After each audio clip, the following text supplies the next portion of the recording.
Hi, welcome to Shmirchik Veterans Corner.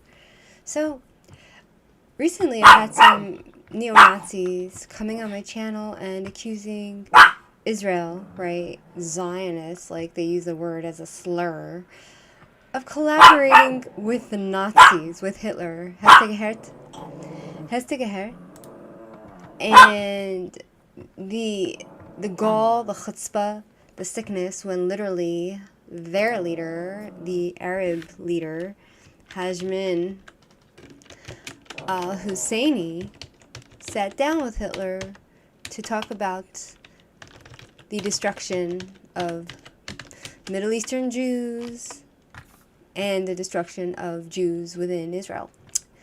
And so these people have the chutzpah, the nerve, to accuse Israel of collaborating with Nazis. First of all, the question would be, what do we have to gain? What is the meaning of the word collaboration? Number one, that's the question that needs to be asked. And number two, who is gaining what, and what is a collaboration to begin with? That's the question that needs to be asked. So usually, let's go and see the definition of collaboration, right? Because it has a very specific meaning, my friends. Collaboration is the act of two or more people or organizations working together to achieve a common goal by sharing skills, ideas, and resources.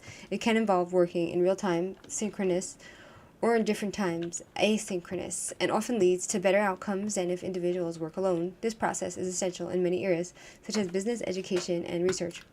I would go as far as to say that collaboration is about two people that are working towards their own ends, and they're not necessarily, this is literally working together, but to say that the Haavara agreement was some sort of collaboration with the Nazis, it's like saying that, when the hostages have been kidnapped and raped and are being held by the enemies, it's like saying when Israel goes and tries to barter an agreement to get our people back, whether it is giving them money and working together with them in order to get our people back, right? And we need to organize a way to receive them.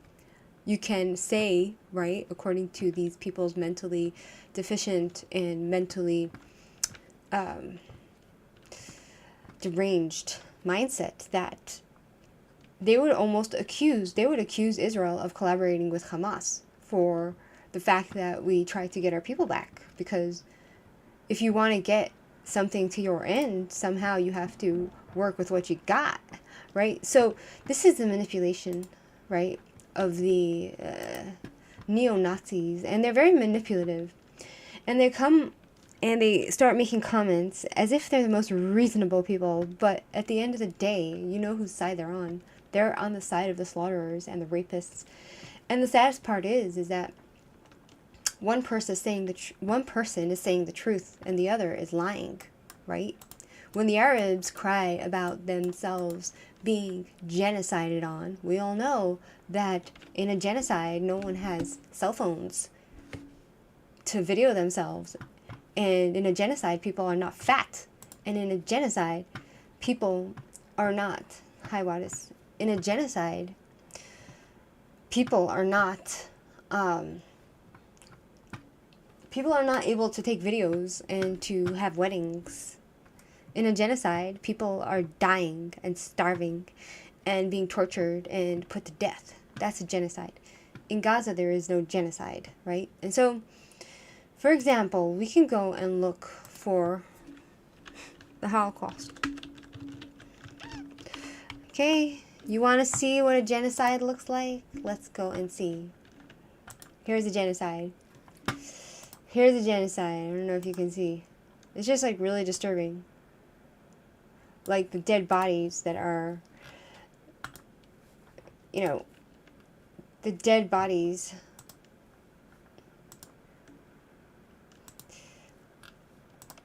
The bodies of the dead corpses, right? Like, this is what a genocide looks like. people starving, innocent people that don't have military, are not a military. They are just getting killed and dying, right? Getting murdered and starved, and in a very efficient way. So, you know, there's all different kinds of genocides, right? But it all leads to one way, right?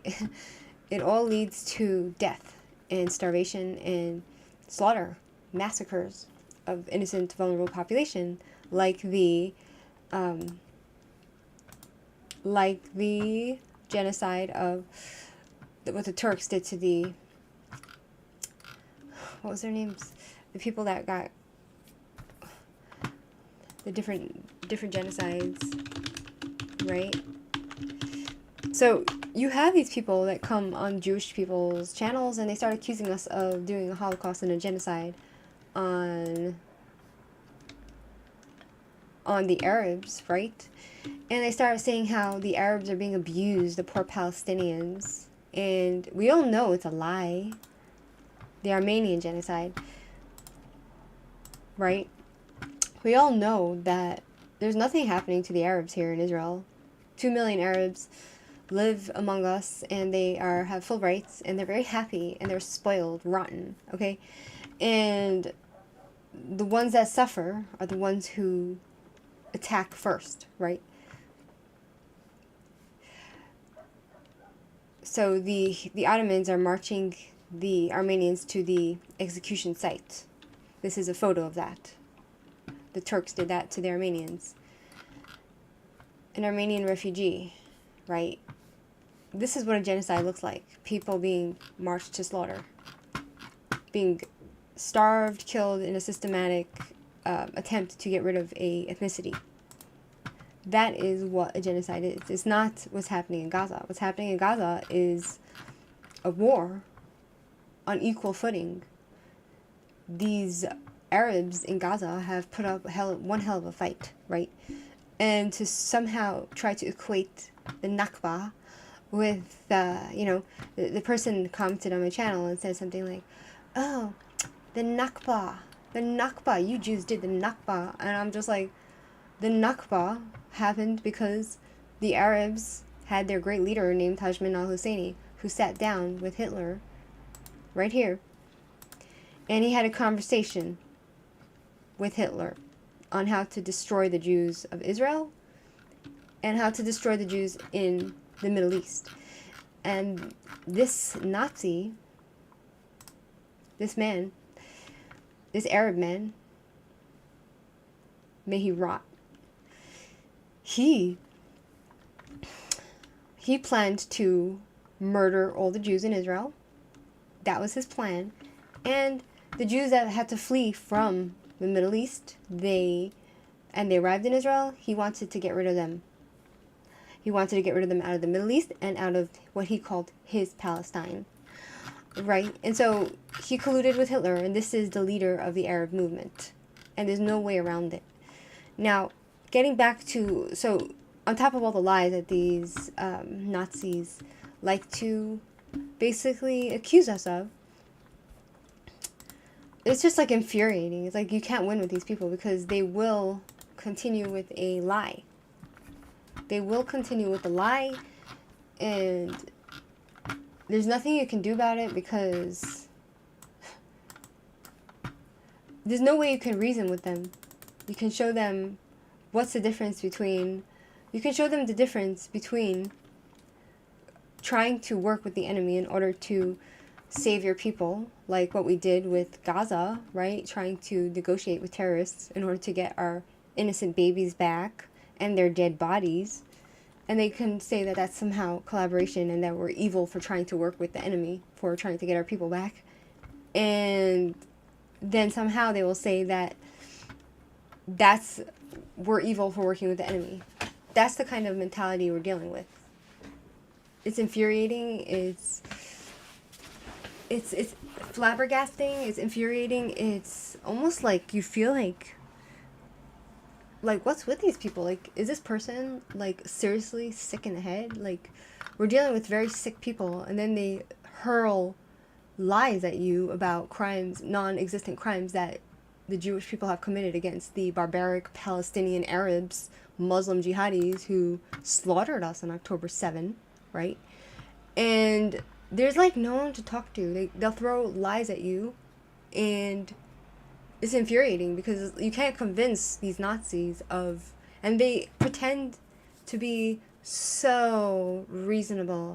I acknowledge, they say, I acknowledge what the Arabs did to the Jews, but you have to acknowledge what you do to the Arabs. No, fuck you, bitch. They started every single war, and that's what the history says, okay? And so if these people are going to come and say that somehow they started a war because we were abusing them, that's a perversion of reality, because no one provoked them on October 7 to slaughter 1,200 people in one day and rape them and kidnap 250 plus men, women, and children, including Holocaust survivors, right? And so now we're going to go through. This was infuriating, right? I already made a video on the Haavara agreement, right, which never happened because the Nazis completely ignored the Zionists. The Nazis completely ignored the Jewish people pre-Holocaust, right? By Kristallnacht, the Arabs and the Nazis, one and the same, right? The Nazis ignored the Jewish attempt to save their people from the Holocaust. So what was the Haavara agreement, right? The basic structure of it was that they were trying to make an agreement that the Nazis can basically gain something from allowing Jews to leave and immigrate to Israel in order so that they don't get gassed and killed and murdered. And somehow that is considered collaborating with the Nazis, right? Like, this is the perversion of the Jew-hating Nazis who pretend to be reasonable, my friends. It's infuriating, and I blocked that person because there's only so much abuse and lies and gaslighting a person can actually handle. There's only a certain amount of gaslighting when a person makes you doubt the truth of facts of what has happened throughout history. Not some made-up bullshit of made-up genocides and made-up atrocities that never happened, right? And so, is Israel perfect? No. Israel is not a perfect people, and we're not a perfect country. But to say that somehow abuse of the poor Palestinian Arabs is systematic, it's nonsense. And 3/4 of the time, these Arabs, they bring on themselves what they deserve. They go and attack people, and they get shot and killed in the process. And then people start crying a river, right? Hi, official. People start crying a river about the poor Palestinian Nazi who decides to stab old ladies and babies. You know, don't forget about that baby that was literally shot in the head, named Shalhevet in Hebron. A baby was sitting in the carriage, and a sniper in Hebron an Arab sniper shot a little Jewish baby. Her name was Shalhevet. A newborn baby, right? Like, that's the way they operate, these Arabs. So it's like, oh, you Jews, you need to somehow shape up. Like, we are tired of taking abuse. And if you die in the process of trying to kill us, then why are you crying? I get that you can't handle the humiliation, and so now you have to play victim. But no, enough is enough, my friends. Enough is enough. And I'm so glad and I'm so proud of the IDF. I'm so proud of the Israeli government. I am so proud of the IDF. I'm so proud of our boys and girls. I'm so proud of our police. I am so proud to be a Jew, especially in today's day and age where we are literally standing up and showing the world what justice looks like, right? You come and murder and slaughter people. I don't even know if this is justice, because in my opinion, what would happen to Gaza, what should have happened to them, is what happened to Saddam and Gomorrah for their crimes and for the way they read Hitler's Mein Kampf. And it's not okay. They think that, oh, they can just read Hitler's book of hate and teach their kids from the time that their baby is suckling on their mama's breasts. Somehow they're going to teach their babies how to kill Jews, hate and kill Jews. Now, so, I think the Israeli government can be a little bit more harsh on the terrorists who decide to pick up a knife or a gun or some sort of bomb to murder Jews. I think we can be a little bit more harsh, an eye for an eye. We don't do an eye for an eye, unfortunately, because if we did an eye for an eye, people wouldn't be screaming genocide. Right? It wouldn't be, see, like, the non-Jews, right? Like, the Goyim, they think that somehow they accuse us of doing genocide. It's almost as if they're begging us to do what they do, right? It's in their blood to go and murder people in mass, exterminate people. It's in their blood. That's something they do. You never see Jews doing that, but you see them doing that throughout history. Every single kind of non-Jewish peoples have, at some point, murdered people in the name of some ideology to get rid of them in completion. We Jews never have done that. Ever. Right? Oh, now I'm going to get people commenting on my video. The Bible says 3,000, 4,500 years ago, right? Look what the Jews did to Amalek, they're going to say, right? Forget about the Bible for a moment, right? Look throughout history. What have the Jews ever done to you in order to get you to be so angry? Nothing. We've never done anything to you. All we've done is roll over and died. And even that is not good enough for the Goy, right? Dave Smith, a-hole, was on Piers again recently. That Jonathan guy tore him up, though. I think Dave Smith has a fetish of... Dave Smith has a fetish. What is his fetish? He's a sadomasochist. I wouldn't be surprised if him and his wife play that type of thing in the bedroom. You know what I'm saying? Because he seems to love to get a good beating in public, and he loves the shame and the humiliation. And it's almost as if the guy doesn't have any. I'm telling you, a lot of people in the public eye, or people in power, they seem to be, or people that even comment on my channel, there's some sort of sickness. There's a mental sickness. There's like a disease in the brain where there's this place in the brain for wickedness. It's like a cancer in the brain. Some people get physical cancer, and some people get spiritual cancer in the brain where there's nobody to talk to, and they're so manipulative, and they're so good at trying to lie about everything and to pretend to be reasonable. But in the end, they're a bunch of fucking Nazis. Like, who are they kidding? I respect people who come out and say, fuck you, Jew, die. I respect them more than people that come and say, oh, look what happened. Yeah, I acknowledge what the Arabs have done to the Jews. But that doesn't mean that you can do that to the Arabs. It's like, fuck you, bitch. Why are you accusing me of doing something I didn't do? That's slander. I can sue your ass, right? Just, I would say to them metaphorically, just let your pants drop and show us what you got. Stop pretending to be reasonable by being so sickly sweet and pretending to be somebody so kind and for human rights. These people don't care for human rights. I don't even, for myself, I'm not even myself so aware of all the genocides going on in the world.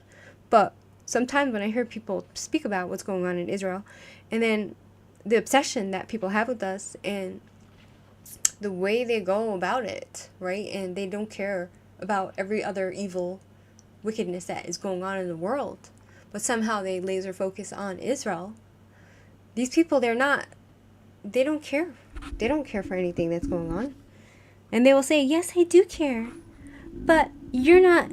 They'll say, oh, but just because something bad is going on there doesn't make you not responsible for what's going on in your country. You are killing people. It's like, fuck you. Come here.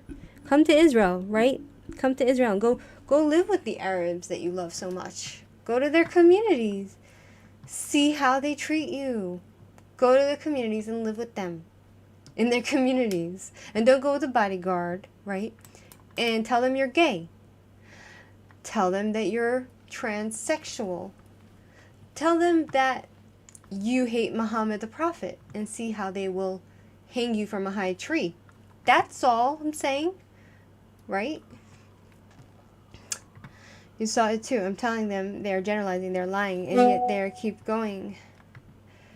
Are people like this worth talking to? No, right? So it's just like, I don't know why it bothers me. You know what I mean? I guess I'm not a psychopath, you know? Because if I were a psychopath, I wouldn't care what comes out of my mouth, and I wouldn't care what comes out of other people's mouth. I would just be a manipulative bitch, and I would, you know, I would trample on everyone and everything, and regardless of which side I'm on, right? But somehow, I'm not somebody who,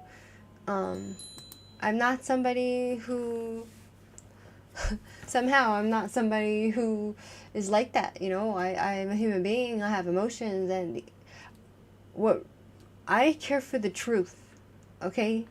If somebody comes and shows me an Israeli soldier, God forbid, who went and raped women in the time of war, raped Arab women, I would be furious. But there's never been a case of rape, any Israeli soldier ever raping any Arab woman.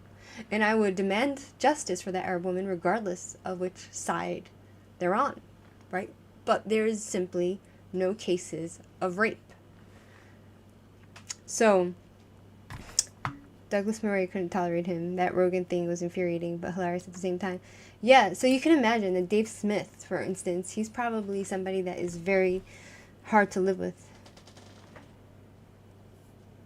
Do you know what I mean?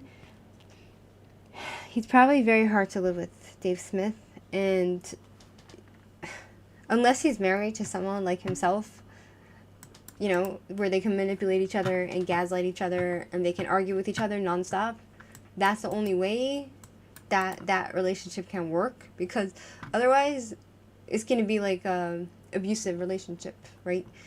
It's going to, like, some people are insufferable and unbearable, and Dave Smith is one of those people who is unbearable, you know, and it's just so infuriating to deal with these people in real life. It's infuriating. And oh, this guy's still answering, right? I thought I blocked him. I thought I hid him from the channel. Do you know what I mean? Hide these people. Hide them from the channel.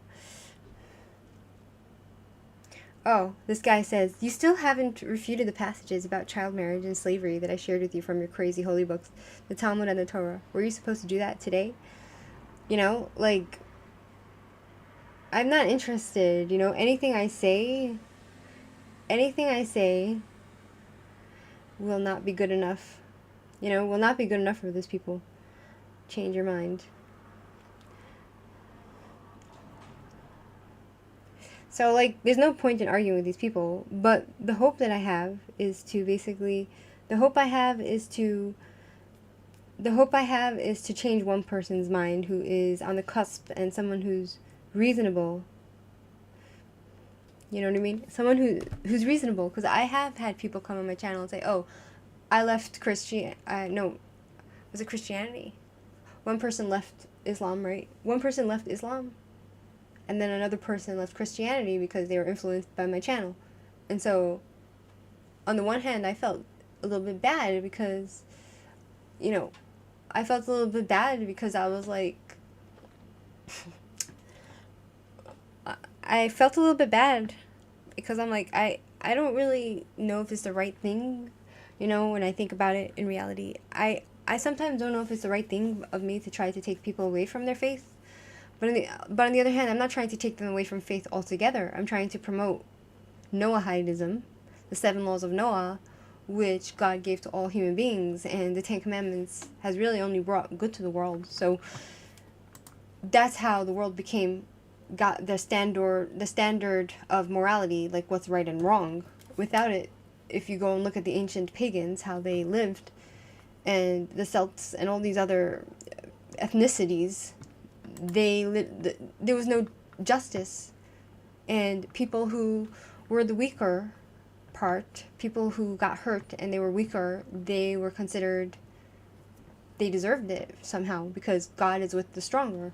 Like, this was the concept and the mentality of these pagans, right? And Judaism said no, an eye for an eye, fairness. Somebody pokes at one eye, you don't go and make the person that got his eye poked out fight with the guy who poked his eye out. You don't make him fight the guy who poked his eye out and then see who wins, because the guy who got his eye poked out, he should get justice for his eye being poked out. The guy who poked his eye out should pay for what he's done to that man who got his eye poked out, right? That's what we call fairness, and that's what came from the Tanakh, right? Yeah, Dave Smith should just try and go live in Gaza. Yeah. I believe that it would be very good education. Hi, good morning, Motorhead. I believe it would be a very good education for these people to go and live in Gaza, because I saw this video of pro-Palestine people who came on a tour to Israel, and they visited the Palestinian people here in Judea and Samaria, and literally there were a few black people who came on this tour, and they went to the Arabs in the Palestinian Authority, and the Arabs started making fun of them, and they started calling the black girls monkeys. They started to call them gorillas and monkeys, and they started to call them slave and all that, and they were upset. These black girls were upset, and they said, like, whoa, I thought that these Palestinians were so oppressed and we're coming here to be their friend and everything, and this is how they treat us, like calling us monkeys, and and they complained to the person who was with them, who was an Arab, and the Arab said, well, they're suffering more than you. That's what she said.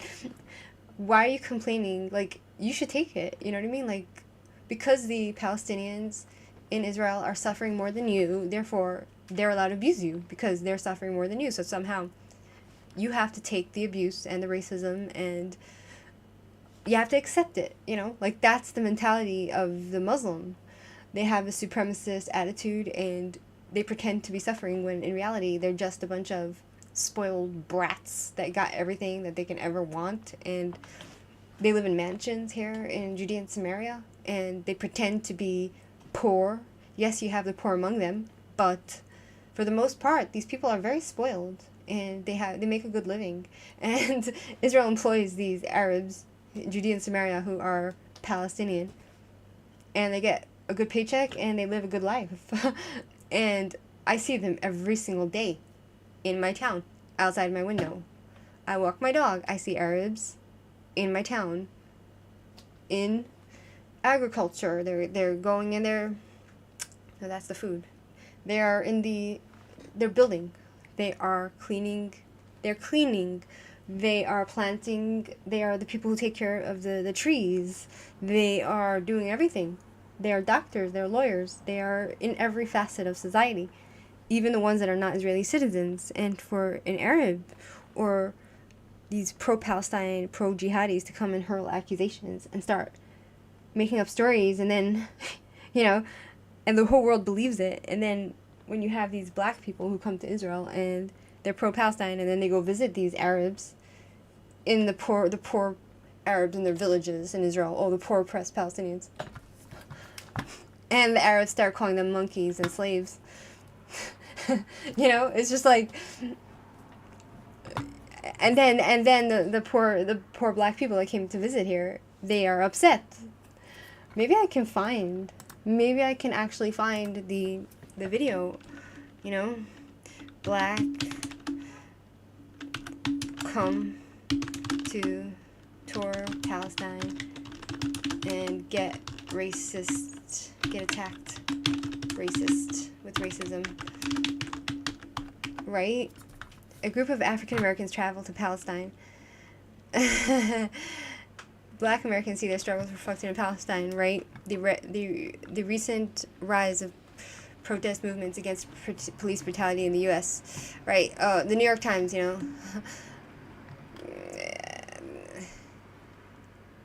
let's go see if this is it, right? I don't know if it's...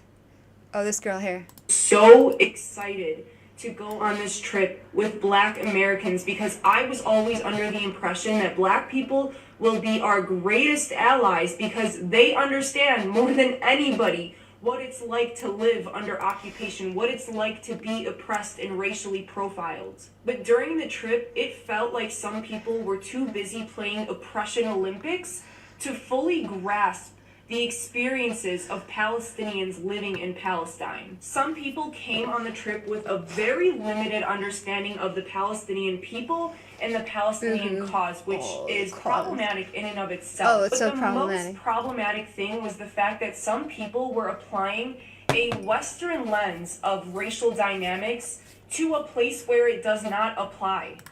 This lady here, right, she's an Arab. So she went with them to Palestine to visit the poor oppressed Palestinians. And she's complaining that these black people that got called monkeys and slaves by every single Palestinian that they came across, right, that somehow they're upset. And when they said that they're upset, she said, "Be quiet. How dare you be upset? They're oppressed." This is her. I am not going to sit here and deny that anti-blackness exists in every single part of the world.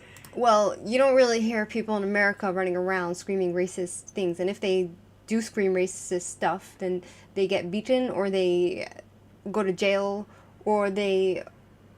You know, people are more afraid to say that type of thing in America. It's not really normal, right?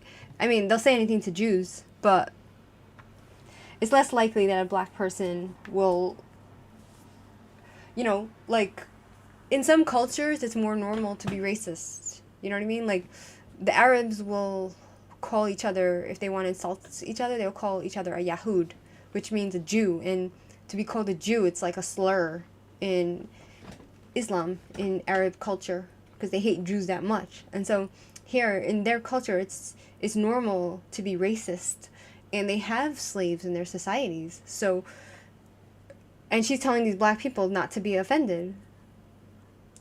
You know, everyone's racist everywhere. No, some people are more racist than others.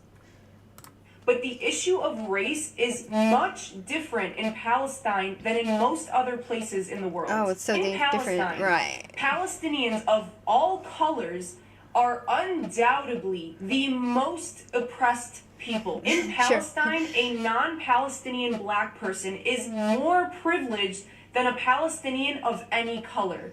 And an American, black or white, is one of the most privileged people in Palestine, right beneath Israelis. Some people in the group were too busy victimizing themselves and taking out their anger on all the wrong people to sit with the reality that in modern day, there are some people that are more oppressed than them. One person in particular was incredibly problematic. Can you imagine the gall, the chutzpah, the disrespect, the boldness to go and say to a black person's face, "Take it, bitch.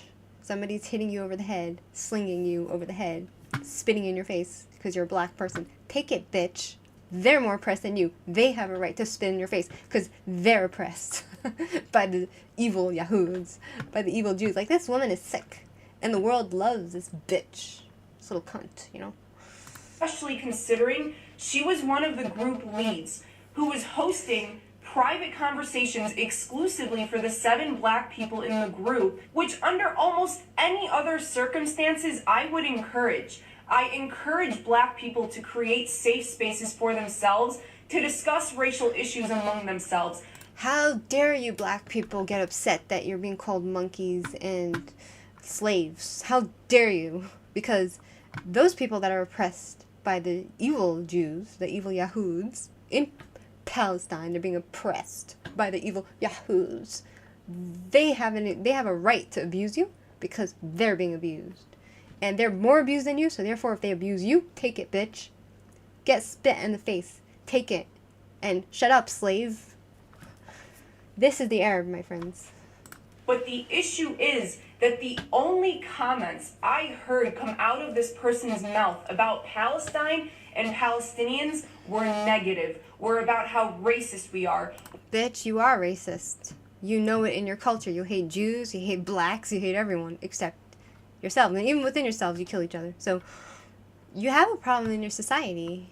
Or about how slavery persisted until the 20th century in Palestine. It's still persisting now.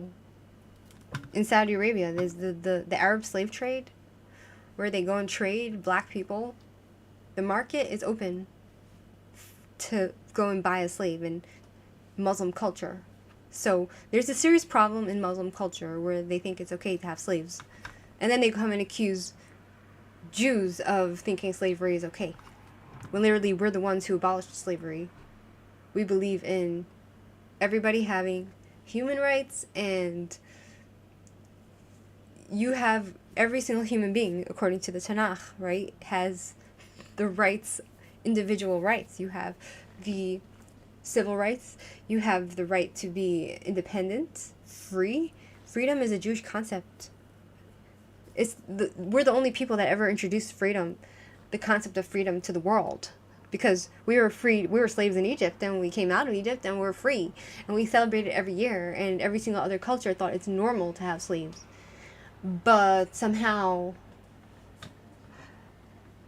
slavery is still going on now, and we get accused of slavery when literally we're the one who taught you that slavery is evil, and now you're pointing fingers when you're literally guilty of doing that yourself today. Which is such an uneducated take, by the way. It was not exclusive to black people, and it was not done mostly by Palestinians. Listen, bitch, with the big nose. Guess what? Guess what, bitch? If somebody came and took some darts and threw it at your face and called you a racist slur for you being an Arab, take it, bitch. Take it. And stop complaining about victimhood, because black people are being bought and sold as slaves in your culture. They're more oppressed than you, bitch. Like, that's what she's saying to the black people. It is so bizarre. So I believe these conversations being hosted by a person who came to Palestine with biases against Palestinians were so dangerous to Palestinians and ultimately to black Palestinian solidarity. The most ironic part about all of this is the fact that we sat and had dinner with Afro-Palestinians in Palestine. In Al Abid, in the slave section of Palestine. We sat and broke bread with the family who runs the Afro-Pali Center in Jerusalem. Yeah, they have special sections in every Arab culture. They have special sections where they corner off the Arabs. They put them in a corner. They corner off the black people to be separate. They put them in ghettos, to be separate from the rest of the people, because the black people are considered lower than them, even though they're Muslim and they're slaves.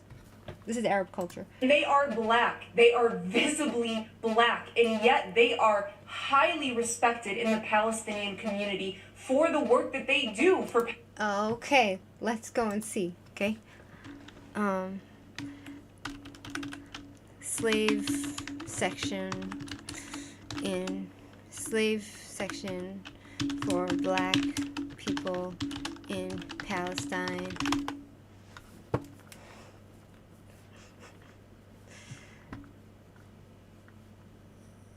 One second, let's go see. Slave section, slave quarter, the African quarter and its people. One second, we have to find it, Al Abib. It's called Al Abib. Woman talks about a place in Gaza where African people. Here, let's go.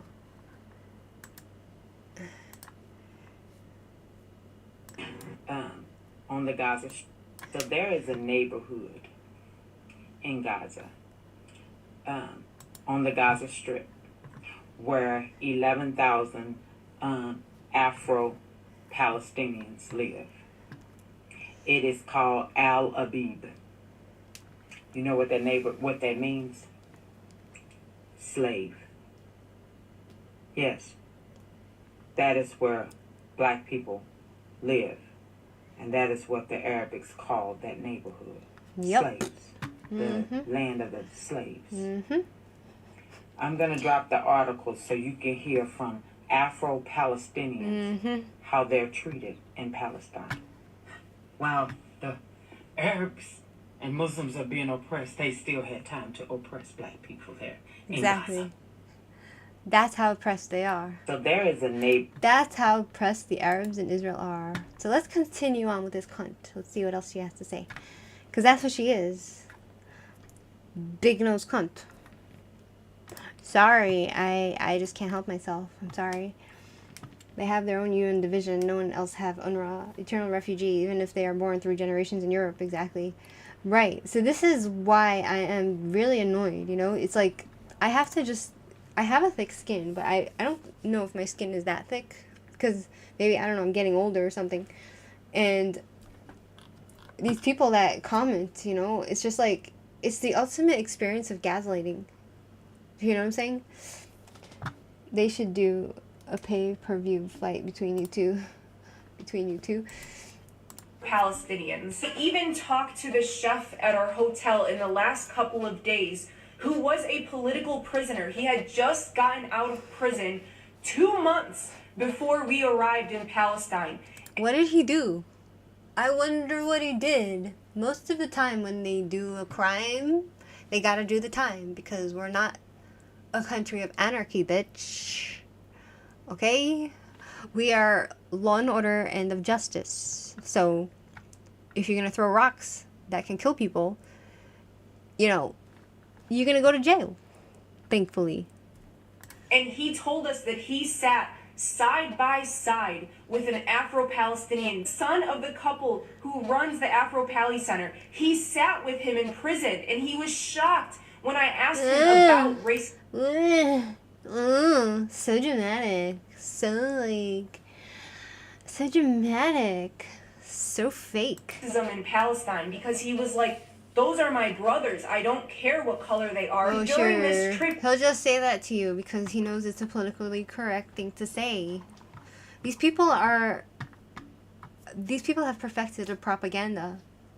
And you can see she's professional, and people actually believe this bitch.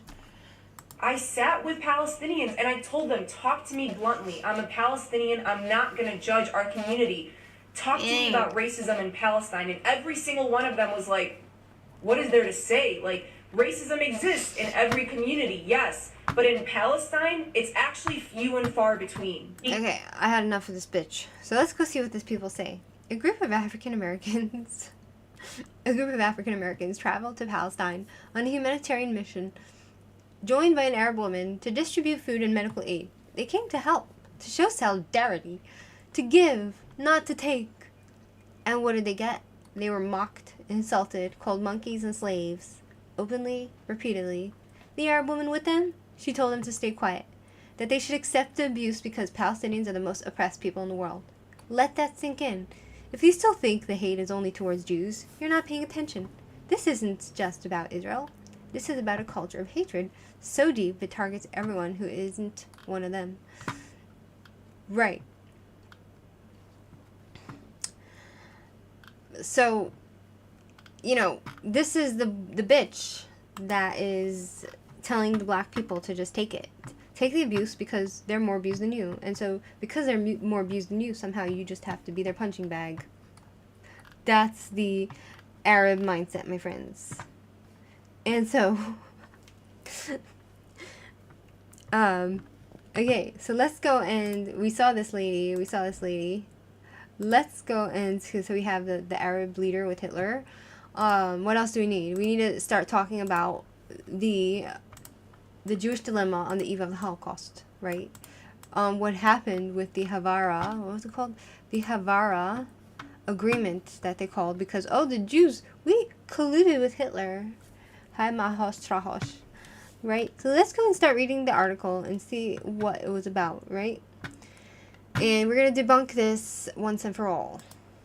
The transfer agreement and the boycott movement, a Jewish dilemma on the eve of the Holocaust, by Yifat Weiss. In the summer of 1933, we all know Hitler he got into power in 1933, I think.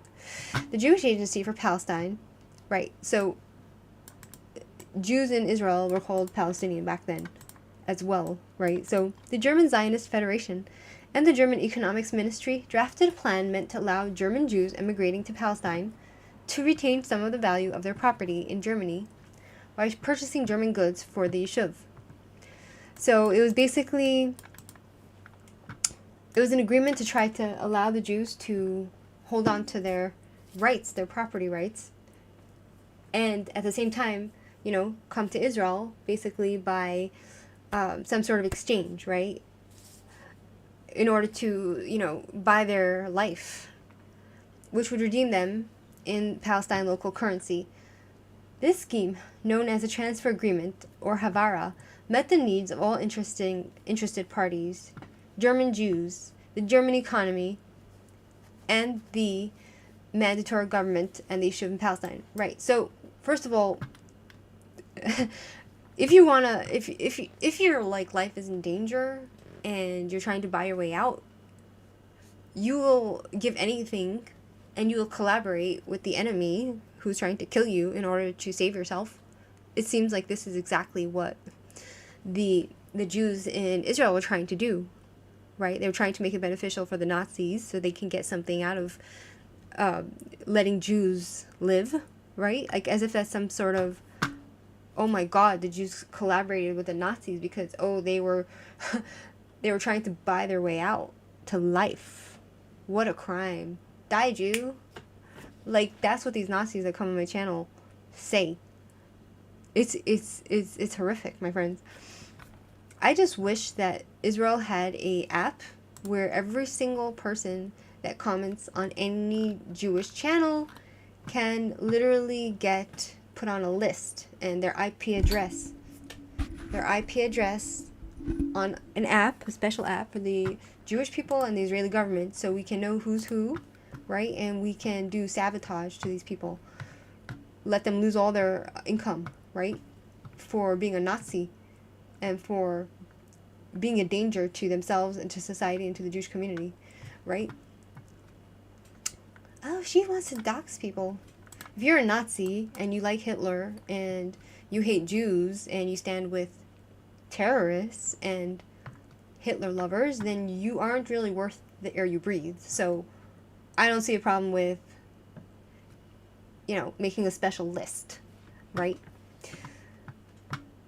The transfer agreement had been the subject of ramified research literature. Many Jews were critical of the agreement from the very outset. The negotiations between the Zionist movement and official representatives of Nazi Germany evoked much wrath. In retrospect, and in view of what we know about the annihilation of European Jewry, these relations between the Zionist movement and Nazi Germany seem especially problematic. Even then, however, the negotiations and the agreement they spawned were profoundly controversial in broad Jewish circles. For this reason, until 1935, the Jewish Agency masked its role in the agreement and attempted to pass it off as an economic agreement between private parties, right?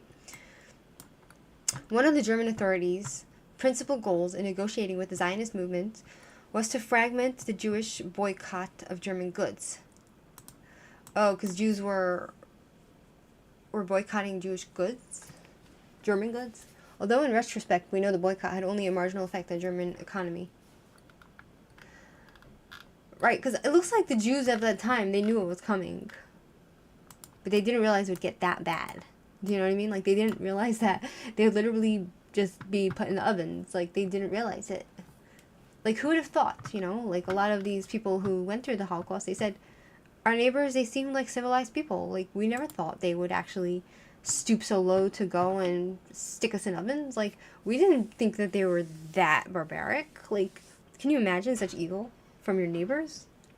But then again, my grandmother, my father's mother, her grandparents, they got murdered by Ukrainian Christians when the Germans occupied Ukraine.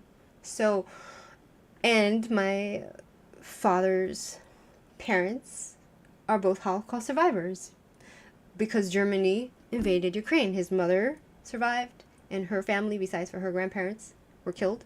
But she survived because they escaped just in time to a country right near Ukraine. And my father's side, his brother was in the army, in the Red Army, fighting off the Germans. And his younger brother, my uncle, Uncle Danny, my great-uncle, he survived the slaughter of the Ukrainian Jews in Kharkov. And as we know, there was a slaughter in Babi Yar. And in every single place, the Ukrainians were going after the Jews and killing them for sport. They didn't even need the Germans to tell them to kill them. The Ukrainians did it for fun. And my grandmother and her son, my great uncle, hid. And my grandfather was fighting in the Red Army, even though he was very young. And so they survived the Holocaust. So, you know, it is what it is, my friends. Inspire app, yeah. So if I was smart, do you know what I mean? I would have made the app a long time ago I would have made the app, I would put all these Nazis on there, you know, get their IP address, figure out who their families are, and keep watch, you know? Like a mafia type of thing. Because as you know, people who support evil, they can be inspired to do evil, and they're danger to society. So you have to watch them and, you know, just monitor, you know? And then when they know they're on a list, they might think twice before putting themselves, you know. Inspire app, there is such a thing? Is there really such a thing? Or you're just saying, is there really such a thing? You say the Jews made Inspire app. Are you joking, or it's really a thing? So we have to continue on with this thing. Inspire apps on Google Play.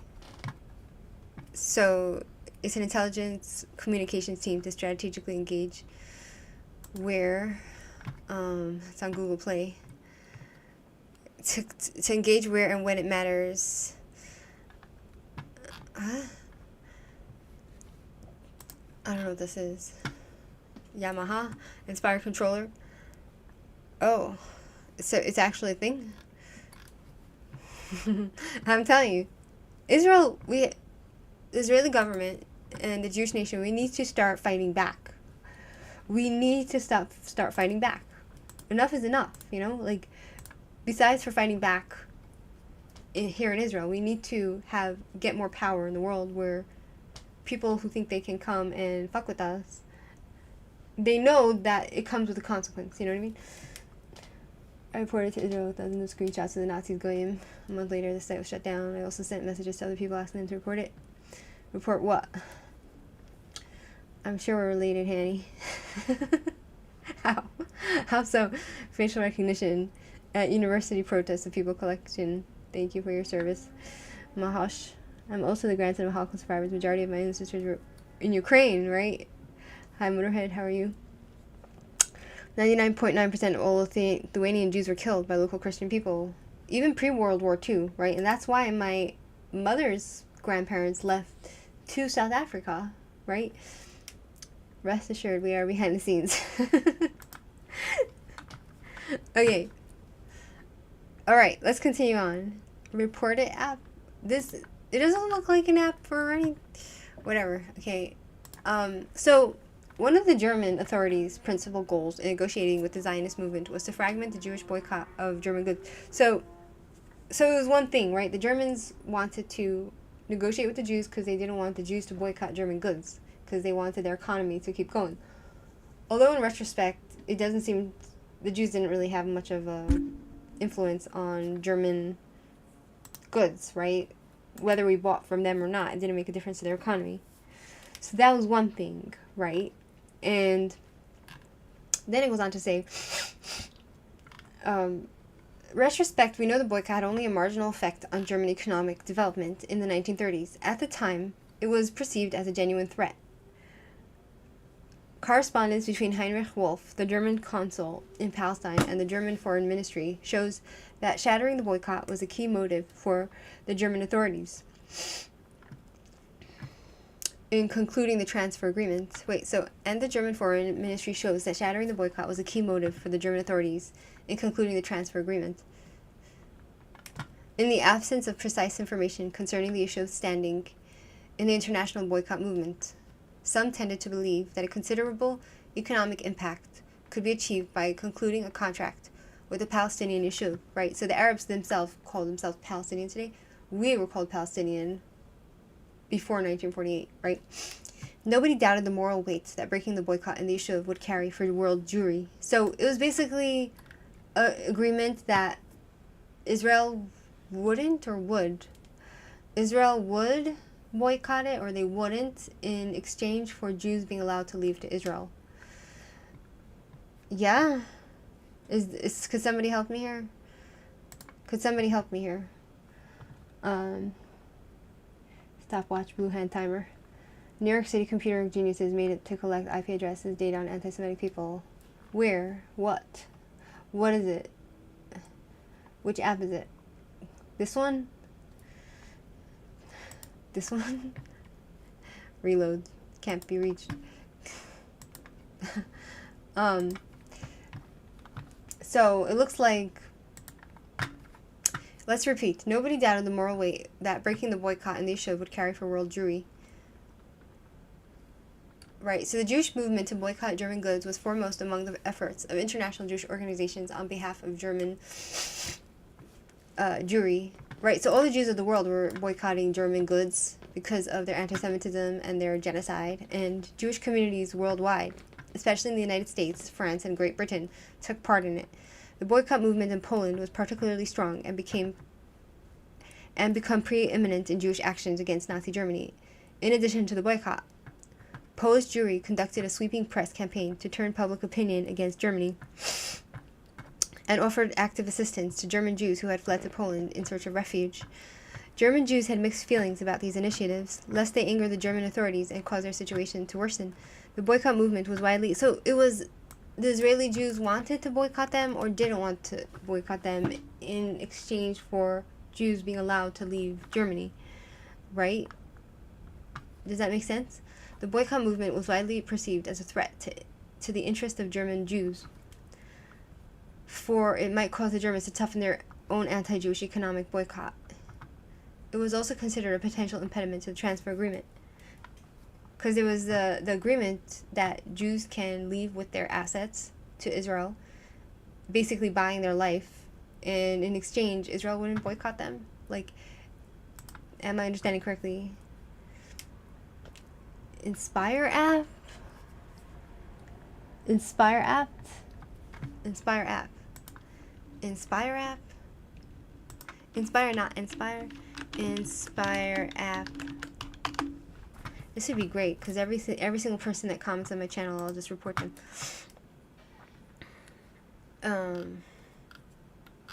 No, Inspire app. Anti-Semitic app. Anti-Semite. Let's see. What is this?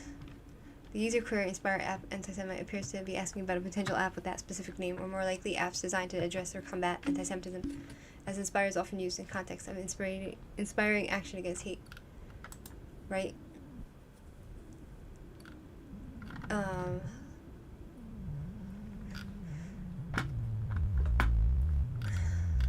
Project Inspire Convention. I don't know what this is about. So you see, like, I can go on and on about what happened. We as Jewish people can go on and on trying to explain what happened with the Haavara agreement. How some Jews were against it, some Jews were for it. The difficult position that the Jews were in at the time. And the anti-Semitic pig will not care. They will just say, they will say, you collaborated with the Nazis. That's what they'll say. Because they don't care about context, and they don't care about truth, and they don't care about nuance. They don't care about the position that the Jews were in at the time. Right? So, the boycott movement was widely perceived as a threat. So you guys are not answering me. You guys are not helping me. I'm asking you guys if I'm understanding this correctly. Was the agreement that the Israeli Jews would not boycott German goods in exchange for Jews being allowed to leave with their assets to Israel? Could somebody answer me or not? Oy download that app. Could somebody answer me or not? Somebody? Right? Could somebody... Am I understanding what I'm reading correctly or not? Somebody. OFY, you're in Eurovision. Spain, Netherlands, Slovenia, and Ireland are out in protests. Oh, now they are? With the Eurovision? Okay, you guys are not helping me. Okay, so Jews in Germany didn't really want other people to boycott Germany because they were afraid that the Germans would basically make their lives much harder and be more vicious towards the Jews and take away more of their rights. But it seems like it didn't really make much of a difference, right? So, and the Jews in Israel, it seems, didn't like the boycott movement of all the Jews boycotting Germany because they felt that the Germans would get angry and not allow German Jews to leave Germany and escape with their lives to Israel with their assets. So it's a very complicated situation, my friends. And this is something that the anti-Semitic pig doesn't understand, my friends. So, your brain isn't working today. I need some help. A Hungarian secular Jew made a deal with Nazi Germany to trade trucks for Jewish lives. Trucks of what? Trucks of goods, right? So that's all it was. One Jew, or was it the Yishuv in Israel, the Jews of Israel who were living in the settlements, right? So, the boycott movement was widely perceived as a threat to the interests of German Jews, for it might cause the Germans to toughen their own anti-Jewish economic boycott, because the Germans were boycotting Jewish businesses at the time and taking away their civil rights in Germany. It was also considered a potential impediment to the transfer agreement, an arrangement that served the basic interests of German Jewry with respect to economics and immigration, to be able to sell their assets or whatever and leave with their asses to Israel or to somewhere else probably, right? So I saw that Wadis, for instance, was arguing with that Nazi on my channel, right? And he was saying something like, trying to explain what I'm reading now, the nuance of the time and the position that the Jewish people were in and the reason why this agreement might have been made, right? And let's not forget that the Nazis, they were anti-Semitic, but in the early 1930s, they didn't start yet the gas chambers. They didn't start to really... They showed their faces, who they were with the eugenics, but they didn't actually start to actively deport the Jews to death camps, right? Same thing, but mine has not fallen asleep yet. But Rabbi Berline history lessons, Orthodox Jews have in-depth lectures. Right. So, the events of the 1930s in Germany created a strong relationship between German and Polish Jewry, the Jews of Germany and Poland, both of which found themselves threatened by Nazi policies. However, while German Jewry had to contend with the end of Jewish emancipation in Germany, so the Jews were losing their civil rights in Germany, and the intrusion of the new regime into every aspect of their lives, Polish Jews struggled with the direct and indirect implications of Nazi rule in Germany. So the Jews in Germany were losing their civil rights, and the Jews in Poland were also suffering from the way the Nazis were treating the German Jews, because and the Polish Jewry in particular, they were also being affected by this because they faced different problems in Poland, right? German Jews and Polish Jews leaned towards different political solutions. German Jews had to formulate survival tactics vis-a-vis the Nazi government of their own country,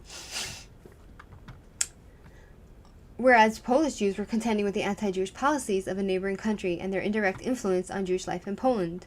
The transfer agreement and the boycott movement reflected different and even clashing attitudes towards the appropriate ways to cope with the new realities in post-1933 Germany. Therefore, the controversy among their advocates is a matter of fundamental significance. It's basic, it's so deep, it's a foundational issue, right? Their lives literally depending on the boycotts and Germans' policies towards the German Jews, right? These were not merely different tactics in pursuit of the same goal, but the products of different overall perspectives on the nature of National Socialism anti-Semitism in general, and Jewish life in the diaspora, in the exile, right? So, consequently, the transfer agreement and the boycott mirror the different historical experiences of German and Polish Jewry and represent the different political cultures that coalesced in response to different historical experiences. The third side of this triangle is the issue in Palestine, the settlements, right? Which was to be the main beneficiary of the transfer plan. The money that the transfer agreement would bring to the issue. Because you have to remember also, if you read any books about the Jews who came in the Zionist movement to Israel, right, and what they were up against, the fact that there was malaria, there was swamps, the ground was infertile, they had to deal with disease, and they had no money, and they were dealing with a hostile population of Arabs. So they themselves, maybe in an indirect way might have, what does it say here, right? The money that was transferred to the Yishuv was needed to help build the economic infrastructure in which the country could absorb the outflux of Jews from Germany. So this agreement with the transfer agreement, like Motorhead says, of not giving trucks to Germans, in what way I'm not sure, not boycotting Germany and allowing Jews to leave with their stuff into Germany. They needed the money with this agreement to help the Jews that came out of Germany to settle. However, although the transfer agreement was predicated on the wish to help German Jews escape, the temporary quiescence and stabilization that ensued in Germany several months later brought the economic considerations of the Yishuv to the fore. Right, so it looks like because Germany was becoming more stable economically, now, they don't need them anymore. So now the Jews in Germany, they don't have this out, right? Because the Germans don't need this money anymore, it seems.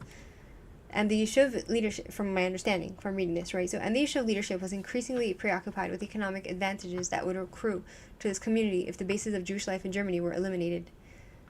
Vacillation between transfer and boycott, from the point of view of the Yishuv's needs, was foremost among similar quandaries that the Yishuv leadership had to confront throughout the Holocaust period. The conflict of interest that erupted between the Yishuv's requirements and the different and sometimes conflicting needs of diaspora communities presented the Zionist movement with dilemmas that the forebears of Zionism, convinced that the distress of the diaspora Jewry and the well-being that the Zionist solution would provide were two sides of one coin, had not anticipated, right? So it's it's a very sensitive subject, right? Where, on the one hand, this is helping the German economy, but the Germans are the one who are running around taking away Jewish rights and on their way to the Holocaust. And on the other hand, it's gonna help Jews leave Germany, right? And it will give the Jews of Germany a way out, right? At USC, my alma mater, the Doheny Library blocks out an entire floor of books in the basement floors, floor 3. The elevator skips it.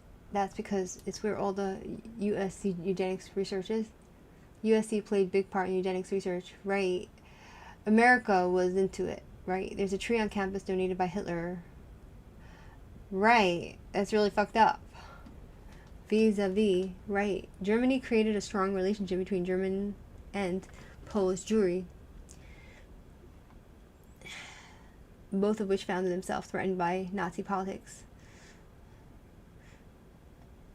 However, the German Jewry had to contend with the end of Jewish emancipation in Germany and the intrusion of the new regime in every aspect of their lives. Polish Jews struggled with the direct and indirect implications. Exactly. And before the Germans went to left with the Nazi Party, they were an officially recognized state accepted by the entire world, and were doing billions of dollars in trade with European countries. Eugenics was a big trend, popular in America in the 1920s. Right, exactly. America has what to answer for, right? Even towards the end of the 1930s, Polish immigrants believed they could establish relations with the Germans on pragmatic basis. Right, and so a lot of this whole agreement was to try to benefit the Jewish people in Israel and to save Jews who are losing their rights in Germany, and they thought that, I wonder, like, at this time, the Jews of Israel, they probably didn't realize, they didn't really think that the Germans would go that far. Do you know what I mean? And so the fact that they were doing this type of, like, business with the Germans, at the time, it probably didn't seem so bad to them. But now that they had this agreement with the Germans, you have anti-Semitic pigs and cunts coming on my channel and throwing this in my face, you know? Like, as if they have a right to throw it in our face after all that they've done to us, right?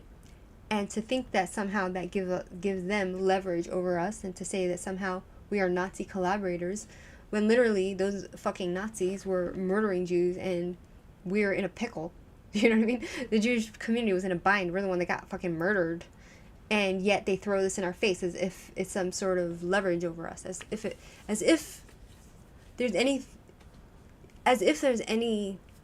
meat to the story, that as if it's any legitimacy to their claims of Jews collaborating with Nazis, as if we would want to collaborate with Nazis, as if we, in some way, like, we did it with intent to, what, kill ourselves to fund Germany, like, as if any Jews at the time even knew that the Germans would actually murder them. Do you know what I mean? Like, these anti-Semites are evil, my friends. Even towards the end of the 1930s, Polish immigrants believed they could establish relationships with the Germans, right? Dr. Kellogg, a eugenic freak. Oh, the Kellogg, isn't that the cereal? WASPs were created, perfect race culture in America, exactly. And America's going full circle, you know what I mean? It's like full circle. Now they're becoming Nazis again. You know something really weird that I saw? I saw Hillary Clinton, and I saw Hillary Clinton, and she was talking to Jewish people in America, right? Like at a convention, and they were asking her, like, the Jewish people were asking her, like, oh, who was it? It was on JTV. There's a JTV on YouTube, so he showed it. The Jewish people are, like, saying, oh, do you think it's just, like, a leftist thing, this anti-Semitism? Will it just pass, you know? And she's like, it's not a leftist thing. This anti-Semitism is not a leftist thing. It's not a right thing. It's not a Republican thing. It's not a Democratic thing. She was saying it's a generational thing. That's what she said.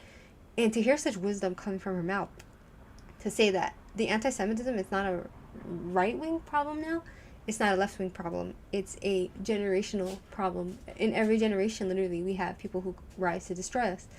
And it's a generation of people in America that they're sick in the head. There's something wrong with them, and they're coming full circle back to eugenics. You know, I wonder how much longer America can hang on with their attitude, you know, with their Nazi attitude. The more they continue down this trajectory, my friends. Right? So, the Christians and the leftists, the anti-Semitic prejudices against Israel helped them to incite the public. Exactly. The Nazis destroyed academia, Wada says, to provide for their cover for their brutality. They synthesized Marx in thesis on class conflict with Nietzsche, acceptance of Übermensch. The Übermensch is the subhuman, right, with a leftist perspective, right? So, for instance, now we're going to continue on, right? So, the conflicts of interest that erupted between the issues requirements and the different and sometimes conflicting needs of diaspora communities presented the Zionist movement with dilemmas that the forebearers of Zionism convinced that the distress of diaspora Jews and the well-being that the Zionist solution would provide were two sides of one coin had not anticipated. As German Jewry was being destroyed, the Zionist movement and the issue of leadership were engaged in an internal political power struggle between the labor movement and the revisionists. This struggle embraced all spheres of Jewish life in Palestine and rested on political power struggles within the diaspora communities, which gave the central Zionist institutions their contours. You know, what makes me even more furious is that because the Zionists had this agreement with the Nazis, right, at the time, and now they say, oh, you see, the person that comes to my channel says, you see, the Zionists are capable of evil. as if this is an evil thing.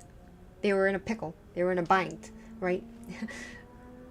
I wonder what would happen if that person that commented on my channel were in the same situation that we're in. I'm just saying, you know, it doesn't have to be like a Holocaust scenario. It can just be within their own families, right? I wish it on them. You know what I mean? This type of thing within their own families, you know, in their own clans. It would be nice to see them, you know, suffer. These people, you know, they're evil, right? So you see the Zionists collaborated with the Nazis. Just understand that the Zionists aren't so good. They're founded in colonialism. And if they can collaborate with the Nazis, what else can they do? It's like, fuck you. To say that the Jews collaborated with the Nazis when we're in a pickle, we're trying to save Jews with this agreement, right? And it was controversial at the time for all the world of the Jewish people, right? And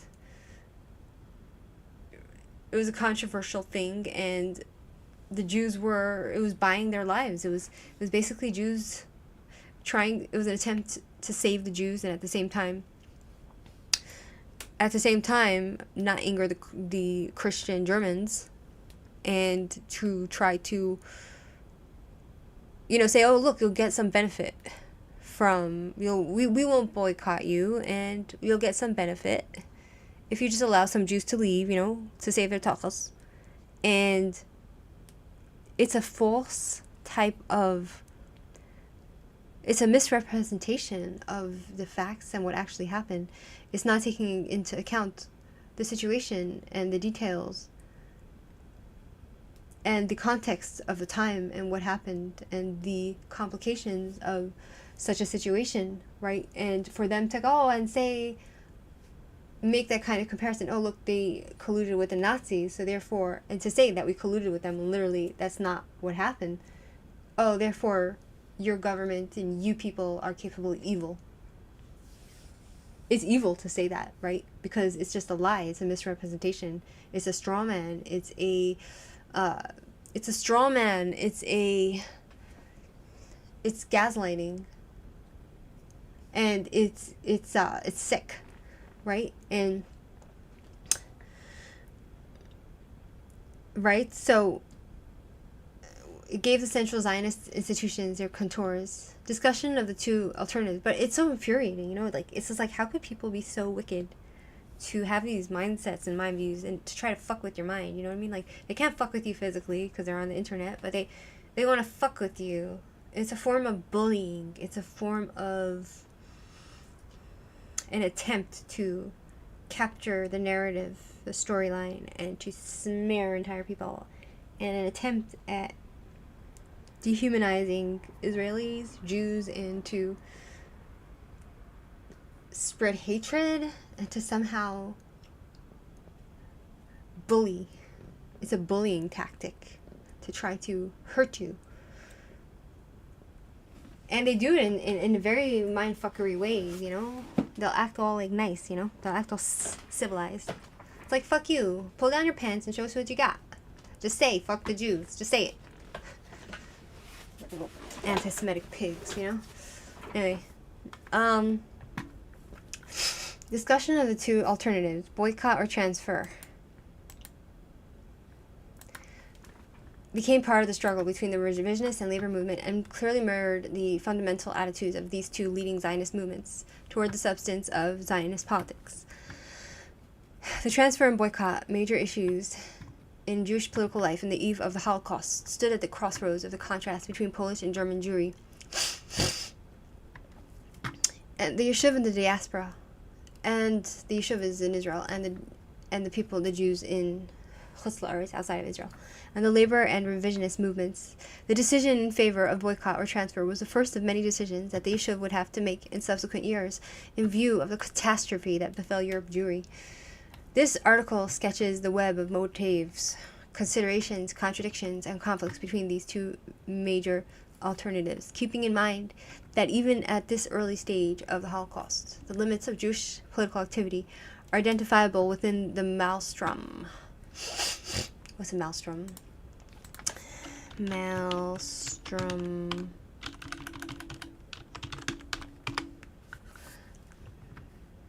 It's a violent whirlpool or a chaotic tumultuous state of affairs. It was a time of despair. It was a time of upheaval. It was a time of... It wasn't just about the Jews. The entire world was going up in flames, you know? So it's like, you collude with Hitler, you know, go fuck yourself. Go fuck yourself. Go jump into the Niagara, okay?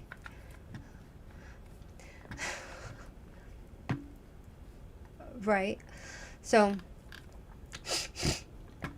the boycott in traditional Jewish society. Poland's share in German exports was negligible in comparison with the importance of these exports for the Polish economy.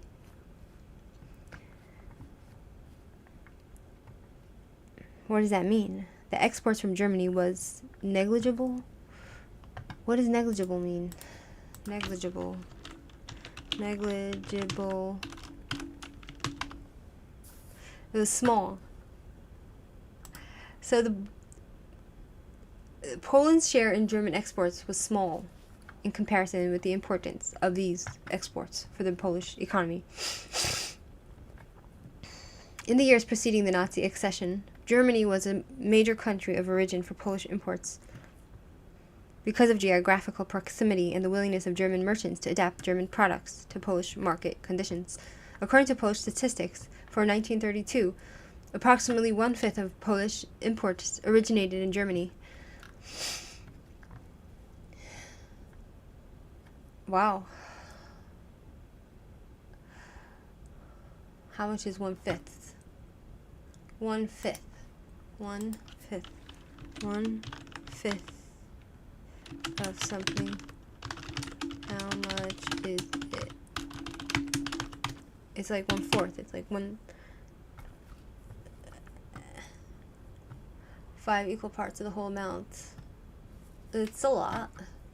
That's a lot. Right? So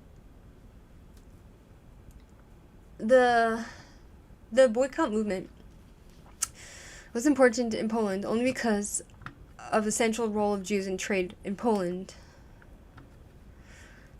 Jewish economic organizations, foremost the Association of Jewish Merchants, stood behind the initiative to organize the boycott movement in Poland. Right, and so the Jews of Poland had this issue with the Jews of Poland pro the boycott or anti it, right?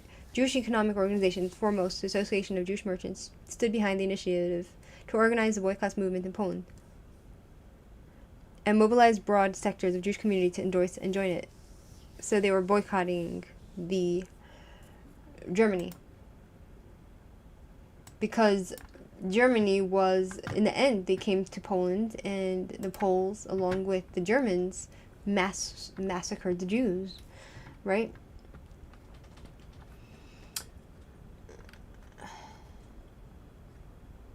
Simcha la'ed, totally agree, absolutely. Says in the West, both of the far-right Catholic Church, Martin Luther line, and far-left Nazis woke embrace anti-Semitism. The Pan-Arabist National Socialist Intifada and the Palestinian Liberation Organizations were also far-left, Hamas is Islamist, and the far-right. So there's also a thing, you say there's two elements that nourish these cultures in terms of historical continuity. Islam and Christianity, the Quran and the Bible, right? So the thing is that one other thing I wanted to say about one thing I wanted to say about Hillary, right? When I think about Hillary Clinton, you know, I know that Hillary Clinton has somehow, she's like responsible for Benghazi, all those people that were killed by where she didn't help them, right? And she was like a leftist, she hates Trump, she this and that, she ran for presidency. But part of me feels like, number one, why, you know, after October 7th, she stood with Israel. You know, after October 7th, she went on The View, right? And she argued with the women and she put them in their place. She's like a very strong woman. And part of me feels like, I wonder if things would have gone in a different direction had Hillary won the elections over Trump. Do you know what I mean? Like, in the first round. I wonder if we'd be in a different place today, because on the one hand, they were saying, like, oh, you know, she's not that good for Jews in Israel, blah, blah, blah. She's leftist, she's the liberal, she's that. But there's this element of normalcy and structure that it feels when I see her, even though she's not a very good person, it seems. But over all the other political crazies, like, she seems out of everyone. I know Trump has been with Israel and the Jewish people, but I wonder if Hillary Clinton might have gotten in that round had the country of America gone down a different path of less fanaticism, because now it seems America has gone completely off the rails and they're crazy. Hi, Sargon. Do you understand what I'm saying, or am I completely out of my mind? Somebody help me. Somebody help me. So Marx was baptized a Lutheran Christian, and Engels were Christian, and Nazi Germany was Christian, and Stalin was Catholic. All Christians are evil.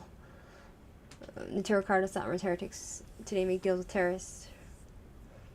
But Satmars don't. Satmars don't go with terrorists. It's only the tarot card. They have a thing, the Satmars, that they don't go with terrorists. They don't support Israel, but they don't go with terrorists. Not all Satmars, I don't know. I'm not sure the facts of that. Do you know what I mean? So, towards 1938, everything got out of control. Many Jewish properties were privatized and plundered, right? Jewish people's stuff was getting stolen, taken, their civil rights taken away from them, right? So the Clinton emails, right? Like, the whole thing with the Clinton emails and all that. Part of me feels like, can somebody please understand my feelings of Hillary Clinton? Because she seems to be the most normal person that would have been in politics had she taken over. She seems like the most normal candidate. Am I out of my mind, or am I completely... I don't understand. Like, maybe she would have kept the country a little bit less fanatic, you know what I mean? Like, I feel like the trajectory of America, where it's going, and the world, it seems like it's going full circle back into Hitler, Nazism. Do you know what I mean? I need a drink. Can somebody answer me?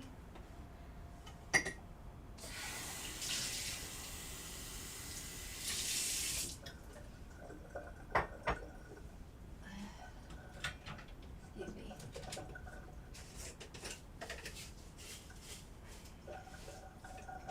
Somebody, like, please. Is there anyone I can have a conversation with? Is there anyone I can, you know, I feel like I have a lot on my mind, you know, I think a lot about different things, but I feel like I literally have no one to talk to it about, you know what I mean? Like, I have no one who is willing to think about these things with me and discuss it with me, and that's really making me sad, you know what I mean? Like, it's making me sad.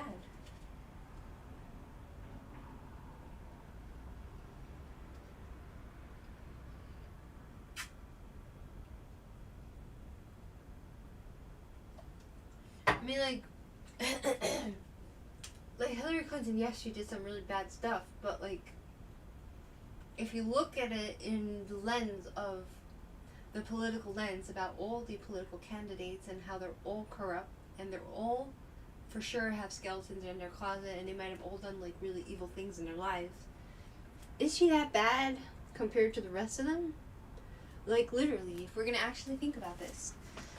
Could somebody help me here? Could somebody help me? Could somebody help me? Towards 1930, everyone went out of control. Many Jewish properties were vandalized and taken, right, stolen. Julian Assange revealed that he received millions of dollars from Qatar through the Hillary Foundation. So Hillary's doing business with Qatar. So she is that bad, but Trump is doing business now with the UAE. My mic is too low. Is my mic really too low? Because I feel like I need to buy a new mic, but I have one that I want to order, but I don't have the money. I really don't have the money, because it seems like a better mic, but I don't have the money, so I don't know what to do. I think Jews should always be cautious and rational towards Western politicians. I don't know much about Hillary Clinton, but many people think she's evil and cold. That's why Trump won the election back then. Right. You say they are corrupt and she is an evil mass murderer. I don't know. You know, like, I don't know what the answer is, because why is she has no power now. She has no control. She is somebody, her and her husband were once in politics, but now she's going to, like, the Jewish people, and she's talking at their events. And she sounds very reasonable, and the Jewish people, they don't want to, like, face what she's saying. I understand what she's saying. She's saying that the anti-Semitism, it's not a left problem or a right problem. She's saying it's a generational thing. It's the children that are being taught something. It's the people that are being fed something. It's something in the air. That's what she was saying. And for her to have that insight as a person, right, as a non-Jewish person, I thought that is, like, really, really wise. Do you know what I mean? And so part of me is thinking to myself, like, even with all her criminality, I wonder what would have happened had she won that election in 2016, right? Maybe the world would have been a different place. Maybe October 7 wouldn't happen. You know what I mean? Even with all her lying. Christian Spain. My mic is better because it's closer to me, right? Maybe it's closer because I don't really know how to do this stuff. Like, I'm on my own, my friends. You get you one Jewish rich man. That's what you do. If it was that easy, you know what I mean? I would have been with a rich man a long time ago, a Jewish rich man. Bill Clinton just came on media and admitted he wasted his time with Arabs, also Accords, Camp David, peace accords, all lies. Play that film clip. Yeah, I saw that. He said that he really thought that the Arafat would take the offer of the peace offer, right? The Oslo Accords, but it seems that he says that Arafat rejected it, right? And so now he's also speaking sense, and nobody wants to hear it. Do you know what I mean? Look what Hillary and Obama did to Libya. They did what? They took down Gaddafi? Is that what they did? You're thinking logically, sis. Am I? Bill Clinton made the Oslo Accord. I like Hillary compared to other candidates. Bill Clinton made Israel give back Gaza. Did they really? You're thinking right from the Israeli perspective. You have to be cool-headed. Can we donate? Yes, you can, if you want. Only if you have the money. I don't like to take food out of your mouth, you know. The Arab Spring is what created the whole war in Gaza. See, I hear about the Arab Spring, but I'm not that educated. When I read about it, and then I have to read it again and again to really understand all this stuff, because there's a lot of information. You know what I mean? You're completely reasonable. Trump made a deal with Qatar and Saudi Arabia, and he's trying to establish a Palestinian state, and he invited Qatar member Golani to America. But Trump has really, like, done really great things for Israel. He's basically recognized the Golan Heights. He's moved the embassy to Jerusalem. He's helped the hostages come home. He's really done, like, really great things for Israel and the Jewish people. He's cut down funding for the universities that are anti-Semitic to Jews. Like, he's really being good for the Jewish nation. But my question is what would have happened if Clinton would have won that election? I wonder what would have happened, right? Because if it was for the Oslo Accord, Israel would still have Gaza and the West Bank. If it wasn't for the Oslo Accord. We do have the West Bank. Gaza is another story. Right? The Clintons is in Chappaqua. We drove by their house with a school bus in the morning. It was yellow. What's Chappaqua? 2008. The Clintons and Obama facilitated the Arab Spring. What was the Arab Spring?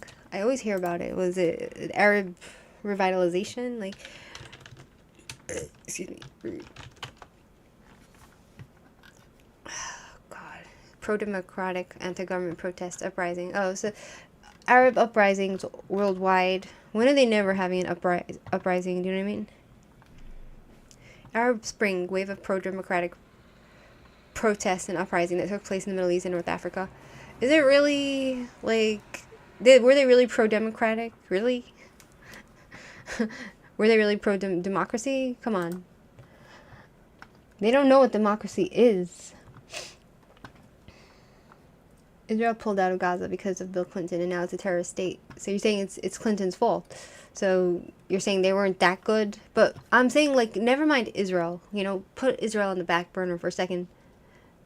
I mean, no, Israel has to be included because you see what they did to us, right? I mean, with our decision, obviously our leaders did it. So, but we were pressured to pull out of Gaza. But, you know, my question is, on the world stage, right? Would things have been like it is today had we had a different leader, right? They turned Libya into a slave state and destroyed the whole place for most. Right. Behind closed doors, Netanyahu admits there was a Palestinian state and that it's inevitable that there will be a Palestinian state. So that's what he says. At the end of the day, American Christians are pragmatists and hypocrites. Juan is the only one thinking straight. Egypt refused to take Gaza back after Yom Kippur War. They started and lost in 1978. Right. Camp David peace accords, but chose Sinai Desert instead of Gaza and seals southern Gaza border since. The Arab Spring started with Libya, where Hillary Clinton protected the terrorists. Quakers, Mennonites, Unitarians, nice people never took part in atrocities like mainstream churches did. So also the people who are the Masons, right? They are good people, right? You're cutting funding to Harvard, the oldest college in America that's not Roman Catholic. Interesting question on Clinton, yeah? That's my question, because like I see her speaking, and as corrupt as she is and she was, it just seems like America has gone completely off the rails and insane. The world has gone completely mad. Like, what's going on in England, what's going on in France, in Europe. And they like to blame it on genocide in Gaza, right? So-called genocide. But I don't think that's the reason why Europe is going mad. There's serious problems in the world, right? And that has nothing to do with Jews, right? Interesting question. Yes, as Trump has done a lot of good things, at the end of the day, it's always come down to which ones are more pragmatically beneficial. Chappaqua is a town in Westchester County, New York. And my bad, their yellow house was in New Rochelle, which is where I lived. Chappaqua is where they live now, I think. Chappaqua is in New York. Their aim was to bring about Sharia. They failed. They're all in on it. All Islamic radicals were supported and funded by Ikhwan, Turkey, and Qatar. Right. And Iran. Right? Muslim Brotherhood. The name behind the Arab Spring is the Muslim Brotherhood, right? So all this is very complicated, right? I don't really know much about this stuff, to be honest. That's why we read here. That's why we read books on here. We read... we're not finished the Al-Qaeda connection. That's how I know that the American government is the enemy of the Americans, right? They are their own worst enemy, right? What kind of problems do I mean? I mean the problems of the world as we see it today. You know what I mean? All of the Muslims going crazy all over the world. The leftist issues with they're anti-fascist and they're opening the borders and everything, and the people on the right that are going crazy on the Jews and want to be nationalist, and the violence and the chaos of the entire world, right? I just wonder if had Clinton been president at that point, or maybe it could be argued that the reason why the world is in its condition that it is in today is it can be argued it's because of the presidents of before. It's because of Obama. It's because of Bill Clinton. It's because of all those people that made bad decisions, and it's just a domino effect. Do you know what I mean? Could that be what it's all about? So let's continue on with this. Thing, right? So back to this whole idea of the Jewish people in Israel that had this agreement with Germany to not boycott them, buy their products or whatever, I don't know exactly, and allowed the Jews to leave to Israel with whatever they own, or whatever part of what they own, right? And it's saying that Poland, the Jews of Poland, they wanted to boycott Germany because Poland is right near Germany, and we know what happened to the Jews in Poland during the Holocaust. They were killed as well, right? Auschwitz is in Poland, I think. So, right? So the Jews of Poland got the other Jews all over the Jewish community in the world, right, to endorse and join the boycott of Germany. Before the boycott, protracted efforts were made to find alternatives to German goods, right?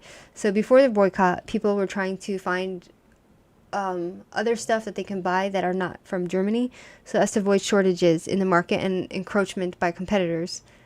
In the middle of 1934, so it's all a matter of livelihood, markets, and actually not starving, because German products were going to Poland, and there was the market, right, where people were buying and selling in order to eat. In the middle of 1934, the Jewish boycott organizations encompassed some 200 local committees that engaged in anti-German propaganda.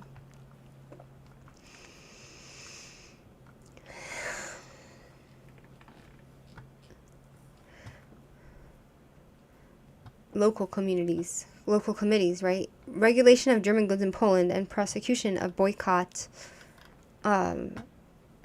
violators, right? So people who would buy stuff from Germany, they would go after them. During the boycott years of 1933 to 1935, German exports to Poland plunged from 173 million zloty in 1932 to 146 million in 1933, and 108 million in 1934. So the money, the exports, the stuff that was being put into Poland was dropping to a smaller amount or less money, while total Polish imports increased. Imports? So the Polish were taking from Germany while they weren't exporting anything? I don't understand. The credit for this achievement, so it's basically that German exports to Poland, they were giving stuff to Poland. There was less people buying in Poland from Germany, and so they were making less money off of the Polish because of the Jewish effort to boycott Germany. Am I correct, my friends? The credit for this achievement undoubtedly belongs to the Jewish boycott movement. So, the movement in Poland operated alongside the United Jewish Committee for Aid to German Refugees. Part of the United Jewish Committee, right, so there were Jews who were trying to escape from Germany, and they were refugees wherever they were going, and they didn't have money, and I understand kind of what it's like, because my father tells me about the struggles of escaping Russia. And he talks about how difficult it was to actually leave Russia during the communist era, right, with him and his mom. And it was almost impossible to leave, but my father's mother was very smart, so she knew how to maneuver and who to talk to in order to get the papers and to be able to move and to actually finally leave Russia, and via which route to go, right? And so, but they left with no money. They had no money in their pockets. Then they weren't allowed to take more than $100, which was probably $1,000 of today's money or something, right? So you can imagine the Jewish people that were leaving Germany with nothing on their back, and they were lucky to get out, right? And the amount of money they had no money, right? So real problems are that we're running out of water, we're running out of oil, environmental pollution, air pollution, ocean pollution, more and more people getting mentally ill, China's economic domination, right? So a lot of it is self-imposed, you know? Like, I hear Trump saying things like,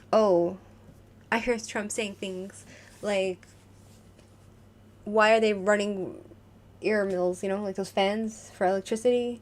It's like killing the whales and stuff, you know?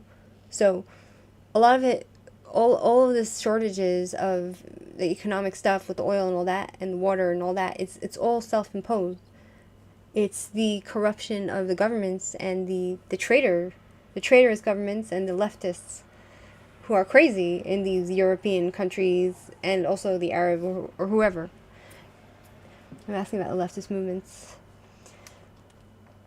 You don't need to prove it. They have headquarters in Doha. Everything is public and transparent. Hamas headquarters also in Doha, right? In Hamas, right?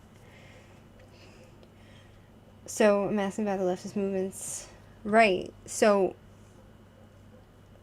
what Sargon of Akkad is saying is that basically all of the problems of today, it's basically pressure, but putting pressure on all these people, and it's putting pressure on these governments because they are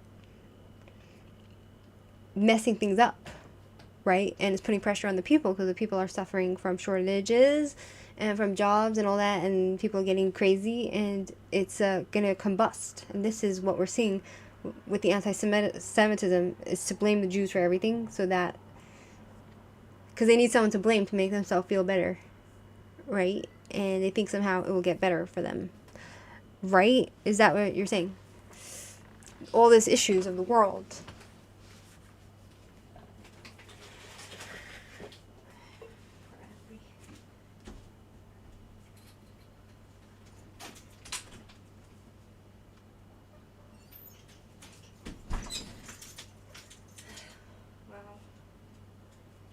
House, I can't manage my house. Something's gotta give. Something's gotta give, my friends. Something's gotta give. Something's gotta give. I just have no room for anything, and I have no room. I need to. Very hard to manage, my friends. All Christians are ignorant. Most of them don't even read these. Yeah, I don't know why the left got so much power. Maybe because of democracy. Stupid people are allowed to vote too. Right, so you have people who are in the government that are doing bad things and making bad decisions for the people. So then, because of those bad policies, everybody starts suffering. And then you have the people on the right that don't know what to do with themselves, and they're also suffering because of the leftist policies. So then they go and they blame it on the Jews because of the pressure, because they have no one else to blame. Because if they were to be honest with themselves, then they'd have to blame themselves, right? What's the Muslim Council's role in leftist movements? Do they fund them? Right. So back to the story of what's going on with the boycott, right?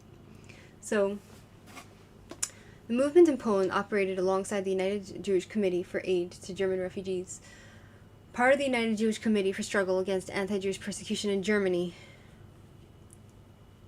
Zjednoczony Komitet Żydowski dla Niesienia Pomocy Uchodźcom numerek. The extensive activities of these organizations included committee meetings, papers, solicitation of donations, and dissemination of leaflets. So there was organizations that were boycotting Germany, and they were also doing propaganda against Germany. And they were asking for money, and they were giving papers out. Practically speaking, their operations fit in the Eastern European tradition of economic warfare as a conventional device in intra-ethnic strife. From the 17th century on, Jews and urban Poles had been embroiled in a fierce economic competition. in a fierce economic competition in various parts of the country. In the absence of a central nation state. Ow, ow, ow, Amber. Amber, calm down. Amber. Amber. In the absence of a central nation state, struggles among various national minorities developed into economic rivalries meant to crush the opponent. Since the 19th century, and particularly just before and after World War I, Polish Jews had been the perennial victims of a Polish economic boycott policy. Really? I didn't know that. What does perennial mean? It sounds parental, right? So I wonder if it's governmental. Perennial. Ow, ow, ow! Amber. Ow, you're hurting me. Amber.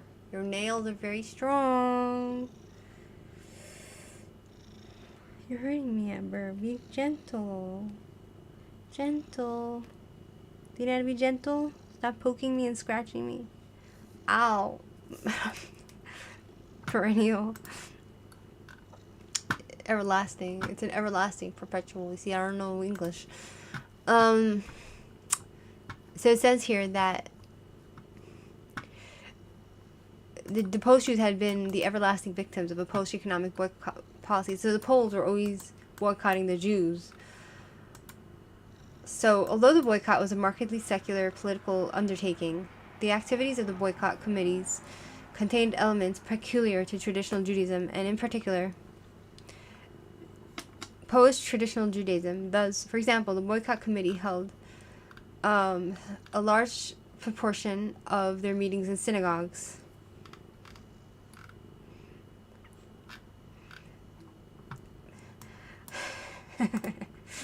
You know what this reminds me of?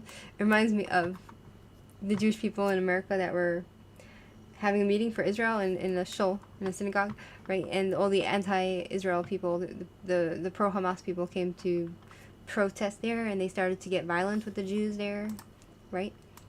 They also went to great lengths to enlist the support of rabbis, hoping thereby to exert sweeping influence among Jewry to boycott Germany, right, at large, in their demand to refrain from purchasing German goods. The German Foreign Ministry, troubled by the boycott, believed the rabbis to be endowed with an almost magical influence on the boycott movement. Nice. So the German consulate in Großwardein, Romania, reported that Jewish businessmen and factory managers have sworn a secret oath to the local rabbi. Its content is unknown, but it almost certainly includes a boycott on German goods and a commitment to employ only Jewish workers and assistants. These and other reports, and perhaps a preconceived notion about the religious nature of Jewry in Eastern Europe, of Jews in Eastern Europe, solidified the German Foreign Ministry's fundamental perception of the centrality of rabbis in the boycott movement. So on the one hand, the rabbis would have had lots of influence. On the other hand, this they might have spread this story about rabbis making the boycott and therefore fear-mongering among the Jew haters to create a more of a reason to kill the Jews. Right. One must emphasize that in Western countries, the rabbis have no influence over the Jewish masses because the Jews there are assimilated and attach no great value to what the rabbis preach to them. It is quite different in the East, where the Jews have firm confidence in the rabbis and where rabbis have a great influence, even over their private lives. The boycott could assume so acute a form, precisely because the rabbis exercise such great power over the Jews.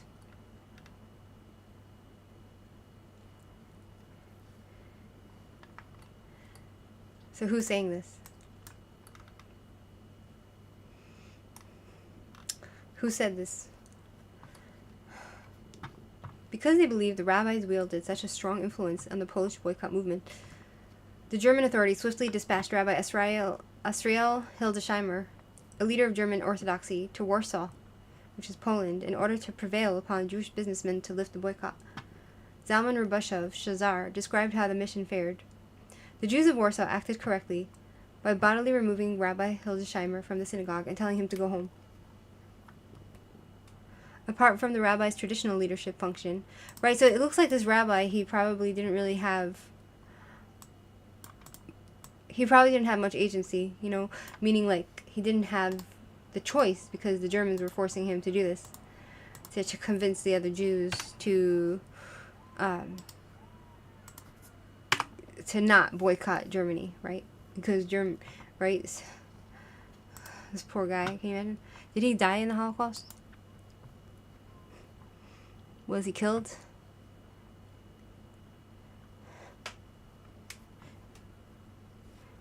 He was born in Halberstadt, province of Saxony, Kingdom of Prussia, the son of Rabbi. What was his death? Let's go see his death.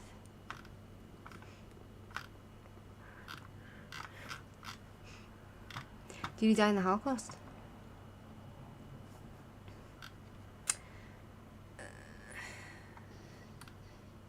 One second. Did he die in the Holocaust? When did he die?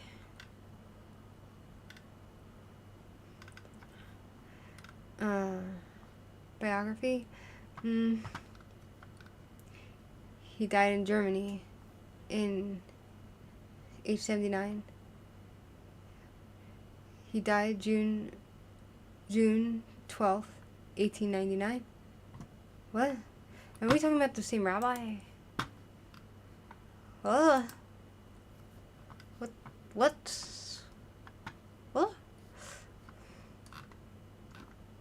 He was called to Berlin, and did he die in the Holocaust? Did he, death, let's go see his death. 1 second. Rabbi, he died on June 12, 1899 in Berlin. He was a German rabbi and a key figure to the development of modern Orthodox Judaism. Wait, so when was this boycott going on? It was going on for many years, it seems, even before the Holocaust, right? Rabbi Asriel Hildesheimer.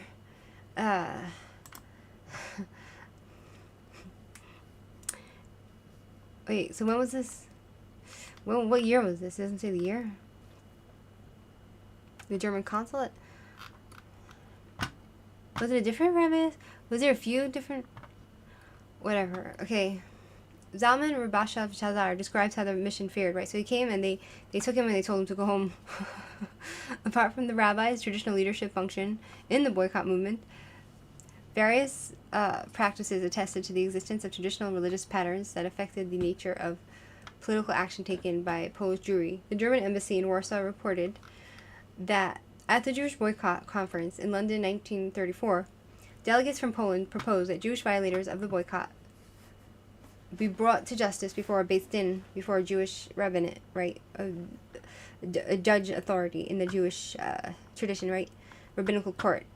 If their guilt was proven, their names would be recorded on a blacklist that would be publicized from time to time, and they would be barred from Jewish social and economic organizations and administration positions in the community. The embassy even reported that the sponsors of the boycott terrorized Jewish businessmen in various ways, including, it was because the Germans were basically, the Jews in Poland might have benefited from still doing business with the Germans, but the problem is that the Jews in Germany were on their way to death. And the saddest part is that if the Jews in Poland would continue doing business with Germany, they're basically funding their own death. Because we all know what happened to the Polish Jews. We all know what happened in the Holocaust. How many Jews in Poland were killed, right?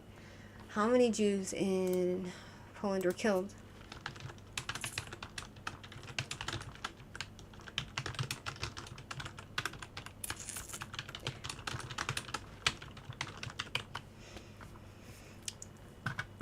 Let's see. 3 million Jews in Poland were killed. 3 million Jews. Can you imagine? It wasn't just the German. The Holocaust was in the entire Europe. Right? The entire Europe participated in the Holocaust. It wasn't just the Germans, my friends. It was the Poles, it was the French, it was the Italian. The Italians not so much. It was even the British. They rejected Jews. They didn't allow Jews into their countries. It was the Austrians. It was all of Europe, right? Where are we? About just wondering with specific lefty orgies. I know they found deconstructionist post-colonial studies in Western unions. You saw this on your education a decade before October 7th. Right, so you're talking about the radicals I'm just listening, just shutting my eyes, not feeling great today. What's the matter? He died in 1889. Thanks. Mahash Trahash. Zoran Sultana, like Mamdani, Islamists want everything from you.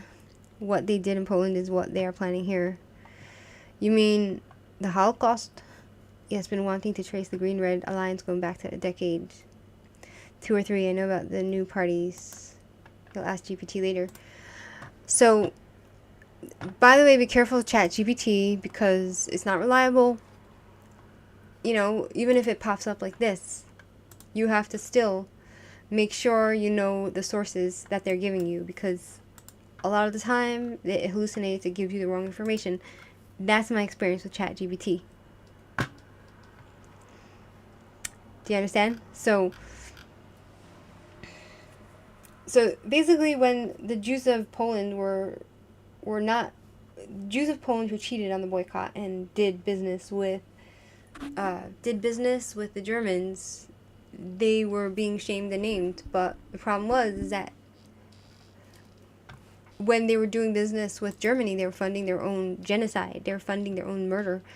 And so it's like, it's frightening to think about, my friends. The Romans planned hundreds of years ahead. Yep, soon Israel will be the only safe for Jews. I'm scared because, listen, while I live in Israel, I go visit my family from time to time in America. And I don't like to go visit America because I love my life here. And I worry for my family because I love my family. And I wish they would move here, but not everybody has what it takes to move to Israel, you know? Like, people don't get it that immigrating anywhere, especially to another country, even if you know partially the language, it's really difficult. It's not easy. It's not like, oh yeah, Jews should just, you know, like all these like anti-Semites in America. Jews should just get out of America, you know, go back to Poland, go back to what's his name? Nick Fuentes says, Jews go back. One thing I like about Nick Fuentes, he said, he acknowledged Israel as the land of the Jews, right? So he said, like, to, what's his name? He said to Dave Rubin, he's like, why are you in America? Go home, right? And I was like, I thought that's really sweet, you know? Like okay, on the one hand, it's nasty because he's kicking him out of America and saying you're not welcome here. On the other hand, he was saying, like, you don't belong here, you're Jewish, go back to Israel. Go to your homeland, go to Israel. And in a way, that's like, okay, it's Jewish nationalism, it's Jewish pride, it's, you know. But it's not so easy to just pick up and go to Israel, you know what I mean? Like, firstly, when people think about moving to Israel, you know, you have to understand that economically, while Israel's economy is okay, right, the job competition in Israel, it's really hard because you have a condensed reality of 7 million Jews living in Israel, and, you know, Jewish people were very smart, and so Jewish people in Israel, they have to outdo each other in order to get anywhere. So there's a big competition here because of many smart Jews in one place. That's why we come out with all the inventions. But at the same time, it's really hard to get ahead in Israel, especially because of we're part socialism. So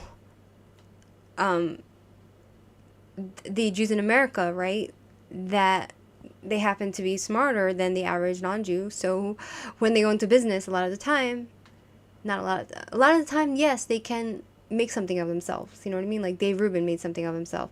He's good at marketing. He's making money because he's getting ahead, because you're dealing with people who they don't have the Jewish mind. That's just the reality. So it's less competitive in America. You know, if Dave Rubin comes to Israel, for instance, he'll probably have no job. He'll get depressed because whatever he wants to do, there's thousands and thousands of Jews who are just as good, or if not better, than him here. So that's something that people don't get. Do you know what I mean? So, right? That's a good point that one of my friends once told me. And now I'm just thinking about it, you know what I mean? And so, like Ben Shapiro, he's gotten ahead because he has a Yiddish Kepelet. And Do you know what I mean? So, like, to move to another country, to move to Israel, to live with the mentality, you know, I live in Israel already 8 years, and I live in Israel already 8 years, and it's not been easy, okay? I'm telling you that it's not been easy. And I had a hard time, and I still sometimes have a hard time, but I've gotten used to the mentality. And, you know, like, for instance, when I go to the doctor, if I have to go to the doctors, they're not the same as the American. Okay, besides for Arabs, you know, like the Muslims in America, you have to be careful. But the average doctor in Israel, you know, like, and the nurses, they're not gonna always be so nice to you. And they're not gonna give you the time of day, and they're not gonna be patient, also because it's socialist here. So it's a different system. You don't get customer service. And on top of the mentality, you know, and you try to talk to the doctor, and they can be very rude to you, they can be abrasive, they can yell at you. How many times have I gone to the doctor's office and I was in tears, crying? I was just so hurt and so sad with the way they treated me. So it's Israeli mentality. It's rough, it's aggressive, it's in your face, it's rude. You know what I mean? And I'm not complaining, I'm just saying, trying to explain why Jewish people don't want to necessarily pick up and move to another country, because it's not easy. Do you know what I mean? Imagine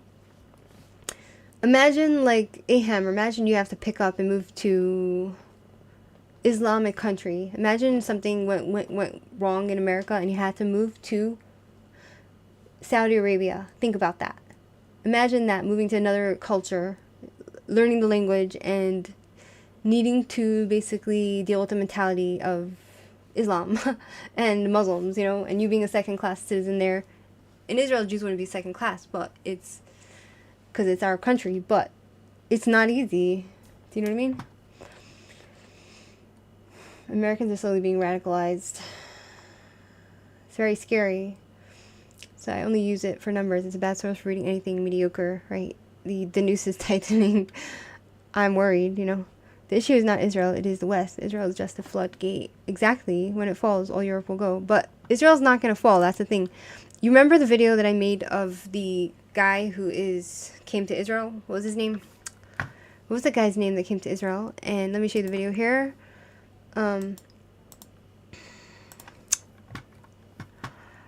This guy here, 1 second. No, it's in my videos. Connor Tomlinson blames Jews for the British problems, right? So if you guys go and watch his video, I'll put it in the link here. One day you can see what I'm saying.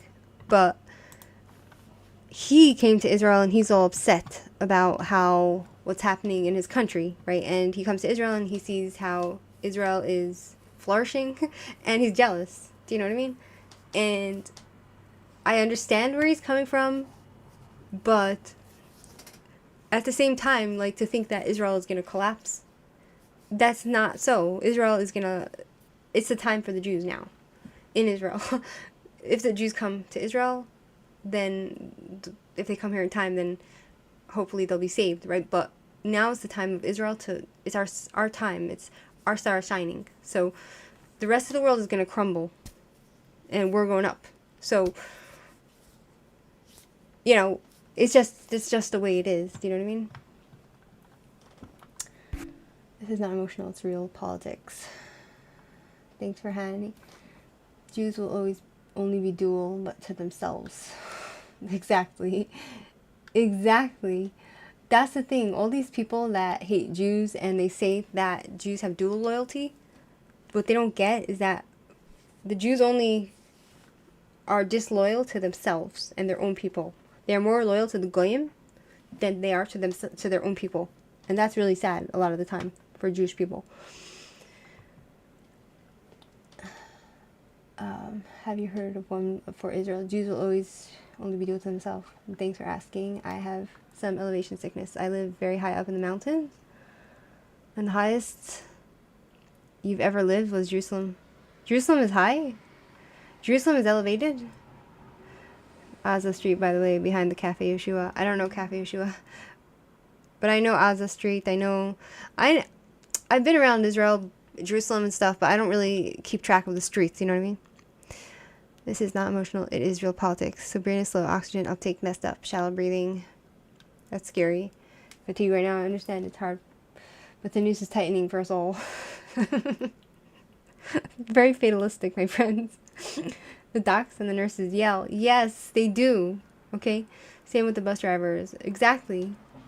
The only reason I would accept the doctor yelling at you is if you stop smoking. If you stop smoking? I don't smoke anymore.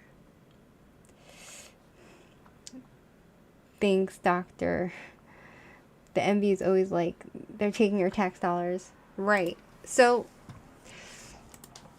back to the story of what's going on here, right? So, the embassy even reported that the sponsors of boycott terrorized back to Poland, the Jews trying to boycott Germany, and the way they would go about enforcing it was terrorizing Jewish businessmen in various ways, including threats to damage their property and withhold credit.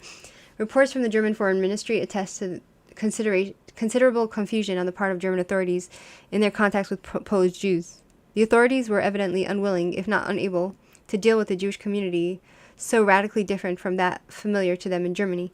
In Germany, the authorities held talks with Jewish congregants and organizations, political bodies directly elected or tacitly agreed upon by German Jews, following familiar ground rules in negotiations between central authorities and interest groups.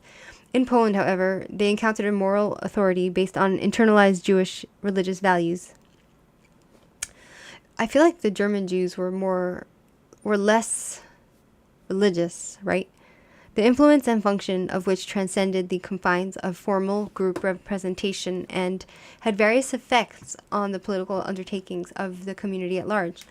Unfamiliar with the Jewish religion and swayed by anti-Jewish myths and views, the Germans overestimated the importance of the religious leadership in Poland. Even if we disregard the subjective German perspective, however, the available documentation shows that the modus operandi of the boycott committee in Poland rested on the existence of a Jewish polity that was aware of itself and its power, and that exercised its authority by subjecting violators of the boycott to financial and political sanctions.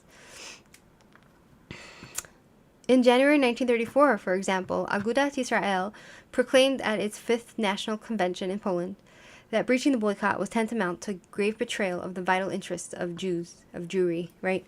The boycott committee in Kielce urged Jewish companies that sold German goods not to rupture Jewish solidarity, and warned them that in the event of non-compliance, it would consider itself forced to turn to Jewish public opinion, which would surely judge those individuals who place personal gain above the vital interests of the persecuted Jewish people.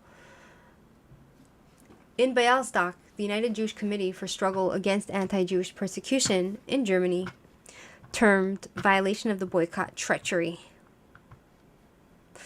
The committee it's like today, you have Jews who stand with terrorists. Do you know, you have Jews who are pro-Palestine.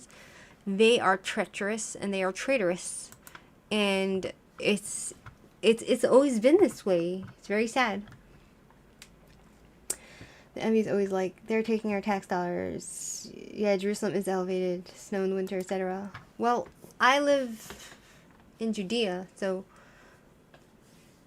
the truth is that it's been a very mild winter.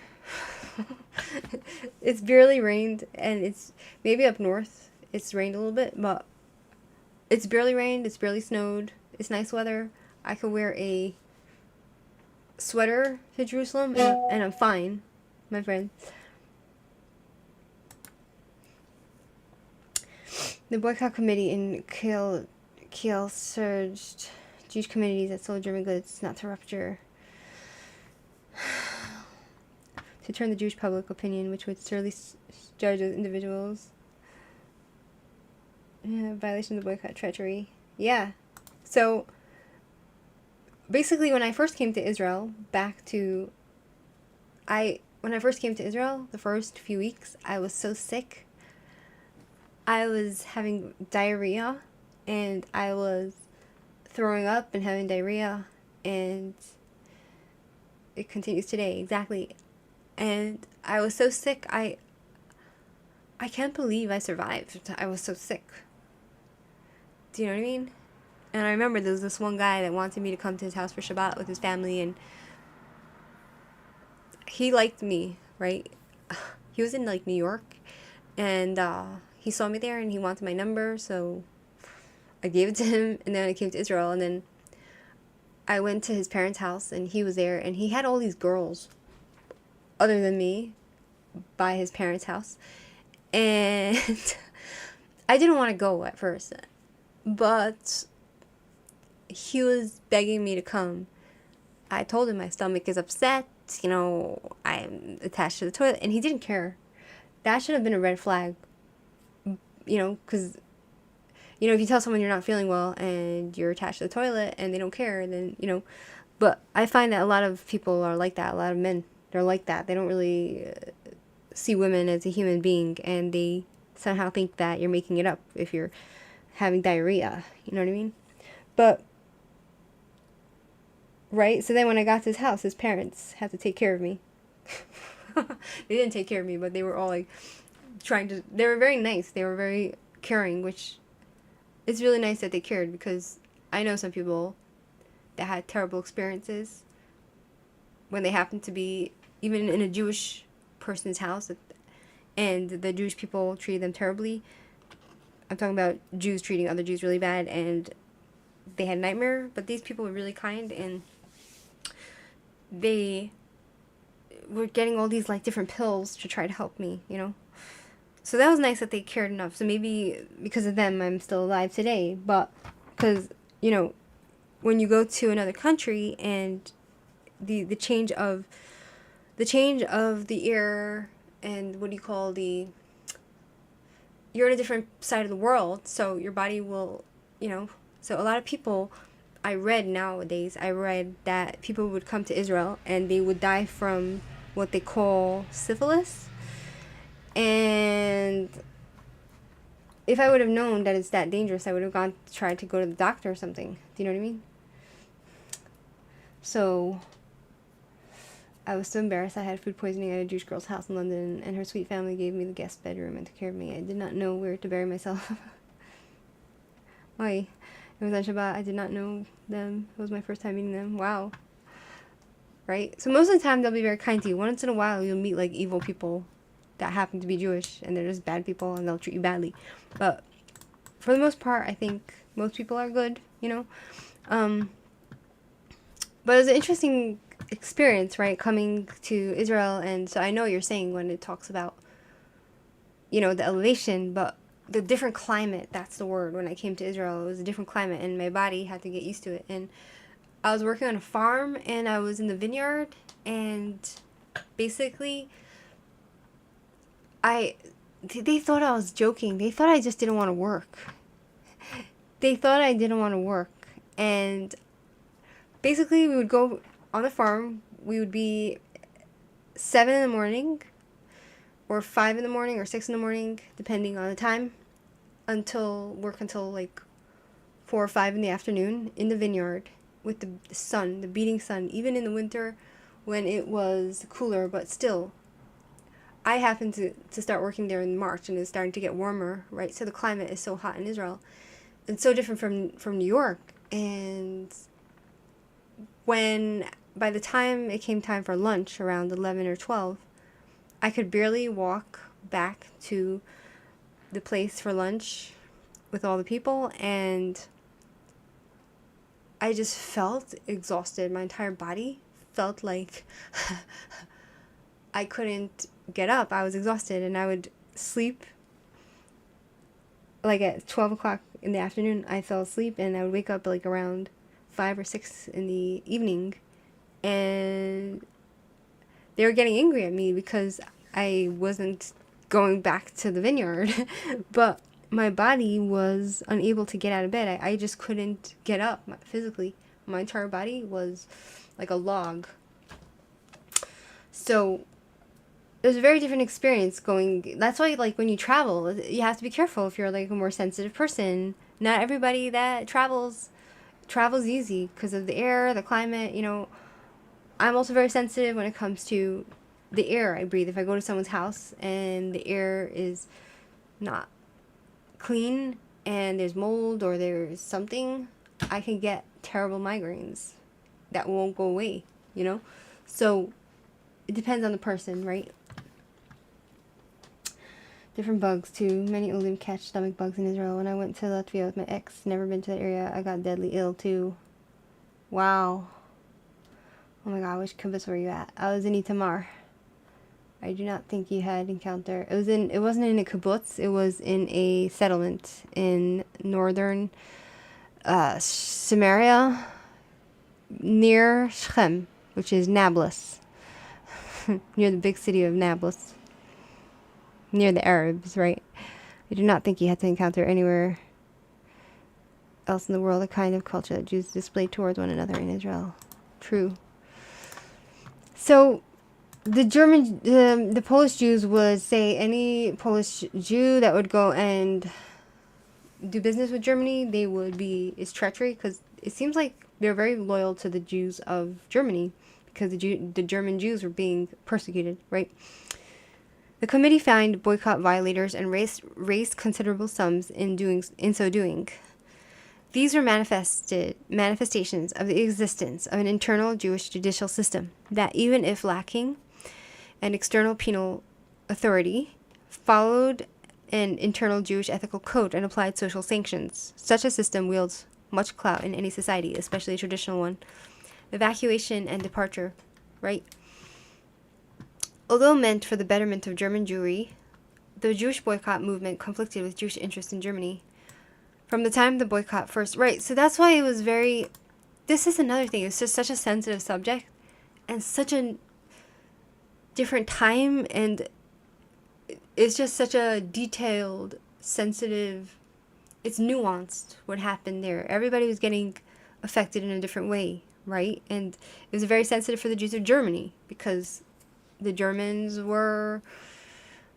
Whatever, let's see what it says, right? From the time the boycott first coalesced, the Nazi authorities exerted pressure on the German Jewish leadership to constrain its activities. Rabbi Hildesheimer, a leader of the isolationist ultra-Orthodox community, was not the only personality whom the German authorities dispatched to Poland to restrict the scale of Jewish boycotts there. So the Jews in Germany were even though they were being persecuted, they had no choice but to go and try to, like, using Jew against Jew, it looks like. Right? This is a sickness of the anti-Semite, right? Like, they use one person against the other. Our enemies are very evil, right? So Kurt Blumenfeld, head of the German Zionist Federation, reported on his efforts to prevent mass rallies in Poland.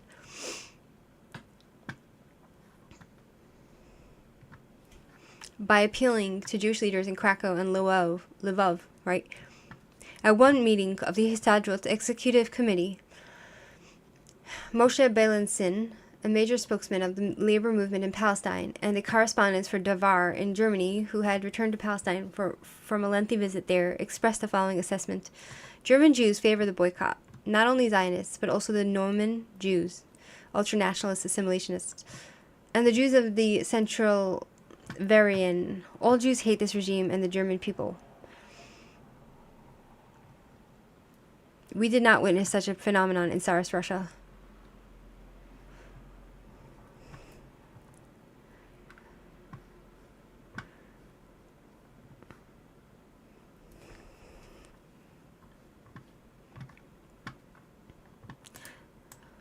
So they're telling the Jewish people in Israel not to do business with Germany? It is doubtful, however, that this statement reflected the realities.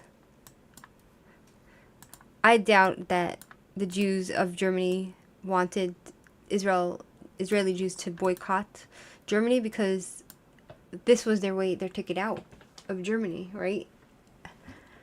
It is doubtful that this statement reflected the realities. The German Jews were profoundly fearful that the anti-German boycott would fan the flames of the economic boycott against them in Germany itself, right? So they were also afraid that if the German economy suffers, the Germans will take out their wrath on the Jewish community. So, in a way, was it that bad that the Jews of Israel were doing business with the Nazis, right?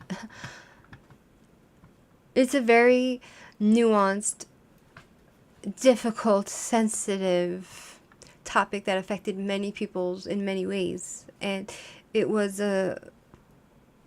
controversial just because of this, that so many people were, it's like, what was the right thing at the time? Do you know what I mean? Like, maybe it was the right thing for the Jews of America and everywhere else to boycott Germany, but the Jews of Israel, right? Maybe it wasn't the right thing for them to boycott Germany, because if they have this agreement with Germany, then they can get Jews out of Germany with this agreement, right? Because that was the agreement, from my understanding. Unless I am not understanding correctly, my friends, right? I did not think you had to encounter anywhere else in the world. Okay, I'm not the optimist about the secular ones, but traditional Jews are extremely humane and humanistic. You shouldn't visit Israel, and 80% of Israel is secular. Though we'd love to have you. Have you been? Hopping, escaping away from Turkey. Rabbi Hildesheimer, a leader of the isolationists. So, am I like, what do you guys think about what we're reading? Do you know what I mean? So in particular, many members of the Zionist movement took exception to the boycott, believing that it could undermine the position and freedom of action of the movement in Germany. In the spring of 1933, after meeting with Jewish leaders in Germany, the Zionist executive in Great Britain began to formulate a decision against participation in the boycott movement.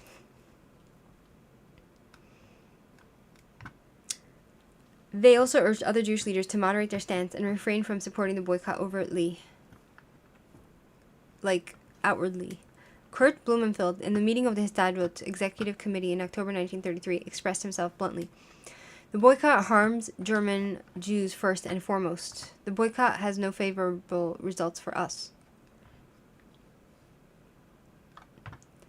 Histadrut Executive Committee of where was he? In Israel, right?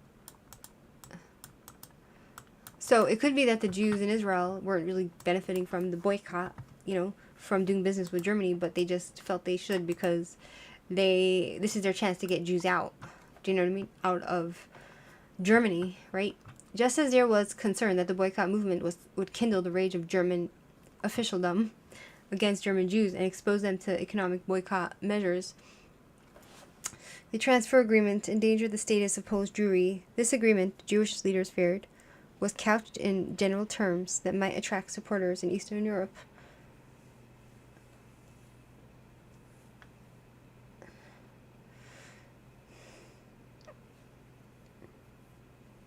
During the 1930s, many Jewish leaders were aware of this contagious influence of German anti-Semitism and Eastern European anti-Semitism.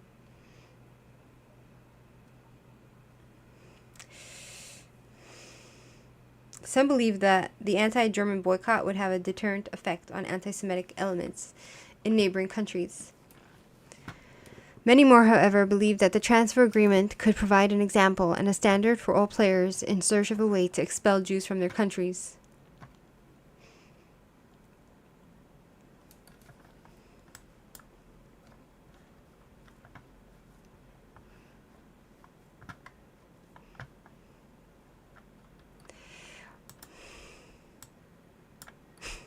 So is that a good thing or a bad thing? You know what I mean? I guess it's better to get expelled out of a country than to get killed in a country. Do you know what I mean? Like, there was the Farhud in the Mizrahi countries, and in Mizrach, right, in the Middle East. The Farhud, which was a riot and a slaughter and a massacre of the Jews of Iraq. And after that, the Jews fled. Thank God they were able to flee to Israel, because if not, if the Arabs would have been a little bit more like the Germans, as in more systematic and a little bit more organized, they could have murdered all the Jews of the Middle East. and they could have done it successfully. So, what's the answer, my friend? Right? You see, the Jewish people were not in an easy position.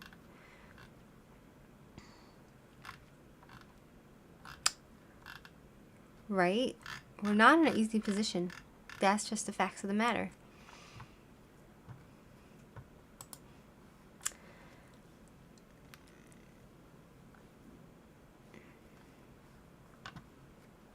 In September 1933, when the World Jewish Congress convened in Geneva, the issues escalated into a direct confrontation between advocates of the different approaches.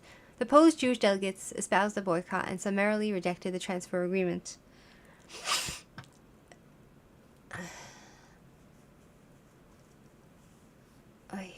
This is so, stressful. Eliyahu Mazur of Agudat Yisrael, head of the Warsaw Kehillah at the time, wrote out a petition from his community. Polish Jews will not rest until the civil rights of German Jews are restored in full. Wow. That's what you call, really somebody who they're standing by your brother,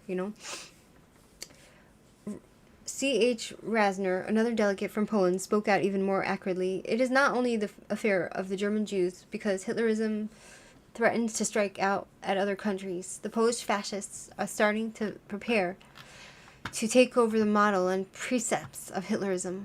The German Jews are utterly helpless and beg us constantly to be quiet, so that things won't get even worse. But what physician asks the patient which means he should use to heal him?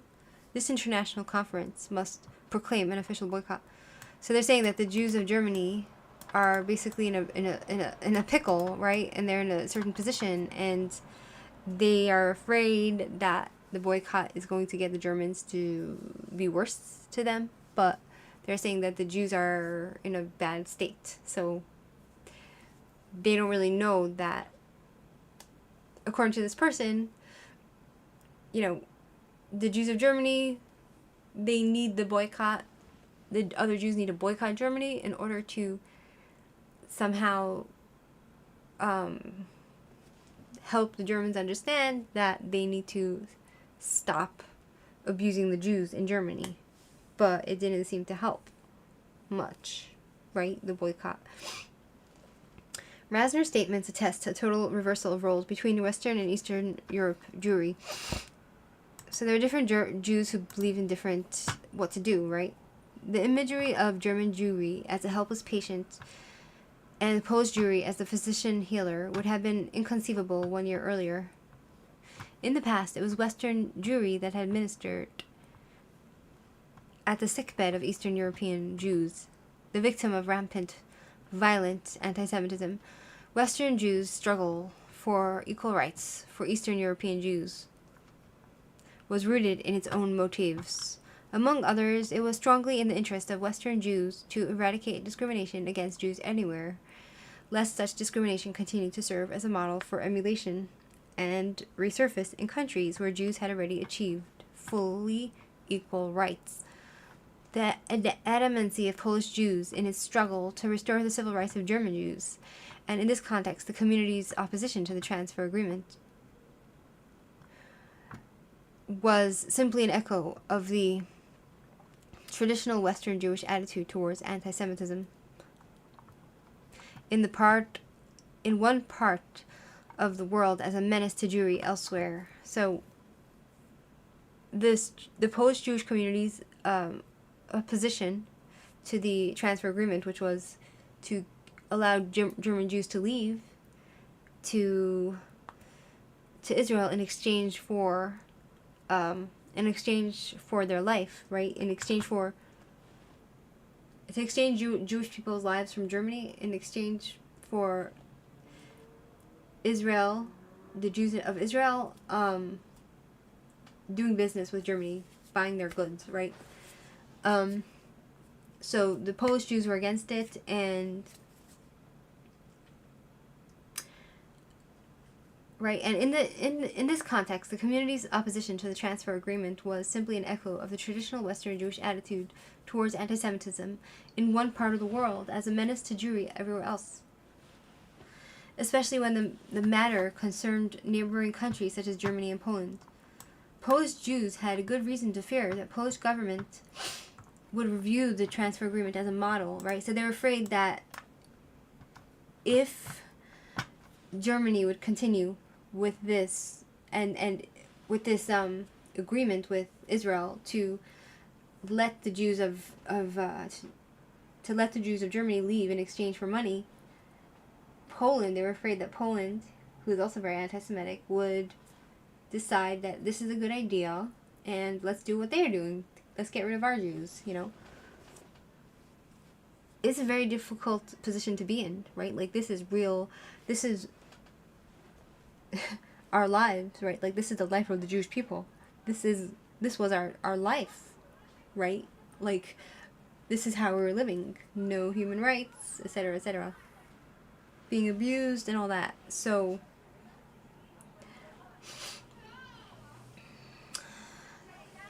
wow. And to think that you have Nazis that hate Jews that will come and accuse Jews of colluding with Hitler when literally, like, any other country, like, would start to, any other country that became like Hitler, you know, that wanted to murder the Jews, you know, a lot of them might have, you know, what am I trying to say? You know what I'm saying? What I'm trying to say is that, like, the Germans, right? Like, the Jews of Israel were literally trying to save Jewish people's lives because they can see what was coming. The Jews of Poland were like, this is not a good idea because why should these other countries have the right to go and murder Jews and get rid of their Jews whenever they want? Like, Jews are, as if Jews have no rights. No, Jews are not equal to any other citizen, right? Jews are to be abused, used, and gotten rid of, you know?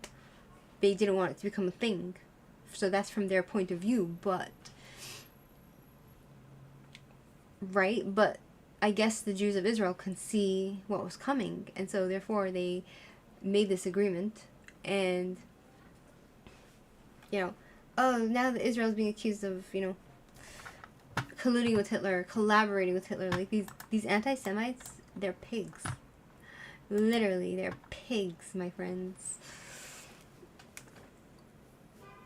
Where are we? How's everyone doing?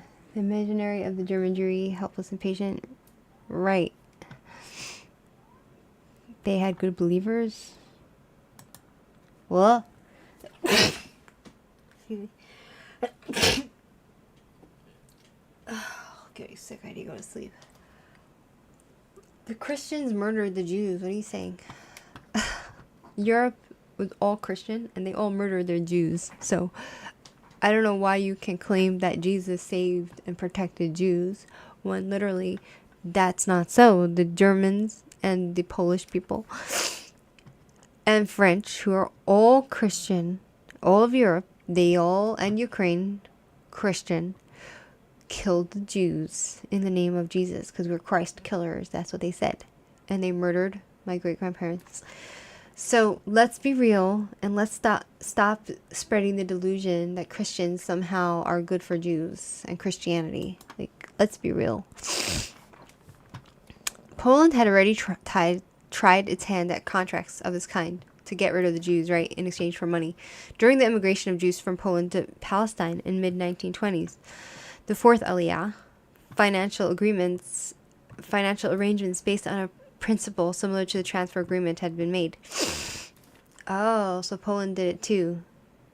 The Polish immigrants had transferred their assets to an institution that financed imports to Palestine.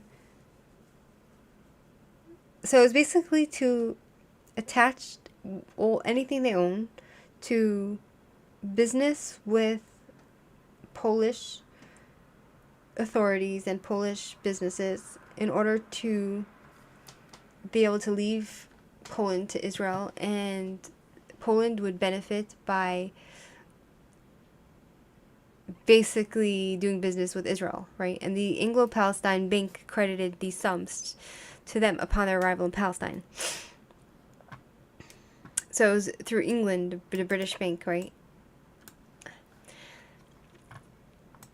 So whoever left Poland and they were doing business with Israel, their money was basically going back into the Polish accounts because Israel was doing business with buying and selling with Poland, it seems, right? If I understand correctly, unless I just don't know what I'm reading, right? Poland in the 1930s was searching feverishly for a solution to its demographic problems. It was the general consensus shared by some Jews that something had to be done about the excess population in Poland. These people are like crazy, you know what I mean? Oh, there's too many people here. You know what? Look, the wars that helped get rid of half of humanity. Like all these people that think that somehow, oh, there's too many people in the world. Are they out of their mind? Like these people are crazy. In the immediate aftermath of Hitler's accession, mass emigration as a solution to the problem of Polish Jews was espoused by groups on the far right, particularly the National Opposition Party under Roman Dmowski. So they wanted to get rid of the Jews, just like, you know, the far right of today in America. The Endeksha and Nara, while Nara preached a forced deportation of Jews through direct physical threat. The Endeksha spoke of tightening the economic boycott against Jews to encourage them to emigrate voluntarily. Under these conditions, the transfer agreement became a standard for anti-Jewish circles in Eastern Europe. What's their problem? These people, like, they hate Jews. This is why, you know, like, Poland thinks that, oh, they're doing well. Poland thinks today that they're doing well because they are closing their borders and they're not allowing in Muslims into their countries. Guess what?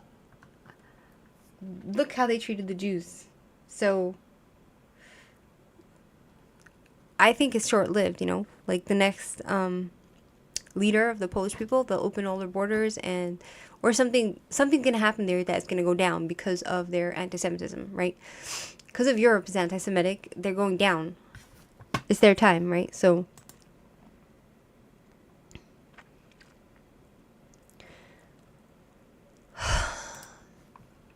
in Poland of the 1930s,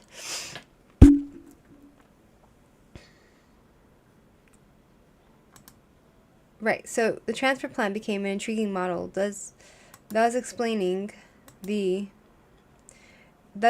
part of the staunch opposition it aroused among most of the Polish Jews. Under the prevailing international circumstances and the absence of foreseeable destinations for mass immigration, any position that mandated a mass exodus of Jews from Poland was extremely dangerous. In late 1934, Professor Moshe Shor, a leader of Polish Jews, warned, in consequence, the Jewish distress by far exceeds the general level of distress due to the present economic conditions in Eastern Europe. Under these conditions, and bearing in mind the absence of any possibilities of large-scale emigration, we must record with great satisfaction the fact that Palestine was able to absorb a considerable number of Polish Jews in the last few years. Nevertheless, it goes without saying that this outlet is unfortunately entirely insufficient to remedy the situation to any appreciable extent. The 3 million Jews resident in Poland must, for all intents and purposes, look to economic self-aid on the spot as the only alternative to despair and degradation pressing upon them at the present moment. So you have... Look, it's not so easy to emigrate, you know what I mean? Like, and to think, you know, back in the day when Britain was occupying Israel, right?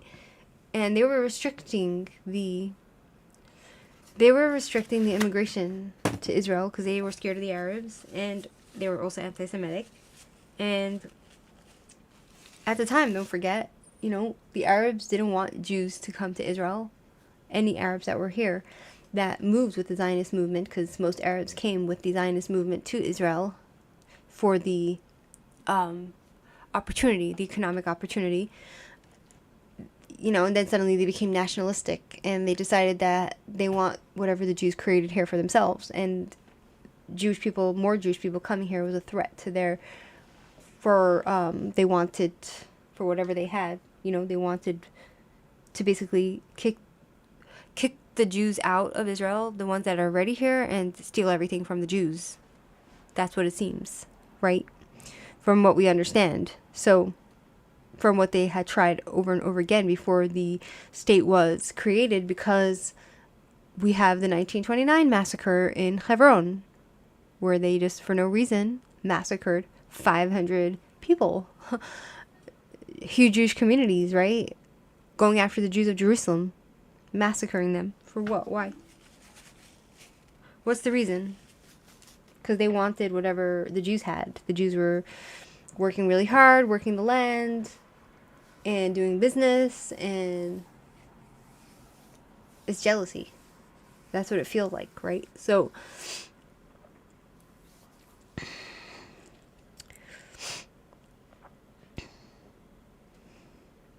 right. So, in late 1934, they were saying that the exodus from Poland was extremely dangerous. The Jews were saying about the idea of leaving Poland, right? They didn't like the forced expulsion of Jews leaving these countries, because where are they going to go? It's any Jews left behind, they're going to get killed.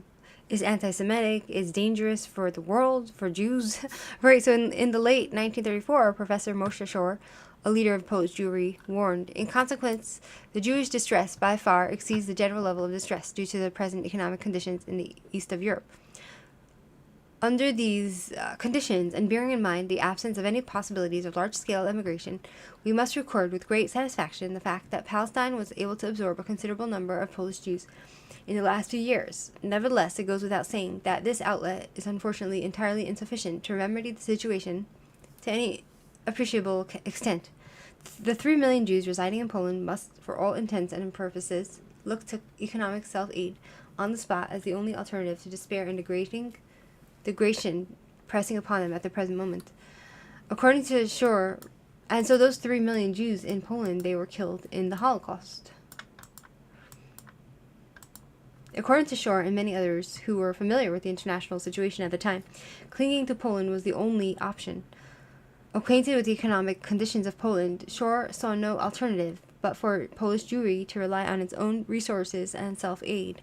The social structure and economic condition of Polish Jewry in the mid-30s were as different as could be for those of German Jews. Although German Jewry had been drained of much of its wealth upon Hitler's accession to power, it was still an affluent community. Its capital was the basis on which the transfer agreement rested. Because how it worked is that any Jew who had money, right, and they wanted to leave Germany, their money would be attached to any market, right, any business that was owned by the Germans. Their money, the Jewish money, would be attached to that business that would be doing business with the Jews of Israel, and that way the Germans could make some money off the Jews, right? And so that's what it was all about, right? And somehow, right, that's, according to the anti-Semite, that's considered colluding and collaborating with the Nazis. This is the poison and the cancer of the Jew hater. And the wickedness and the evil, demonic, wicked Jew hater, right? You know, the good news is that the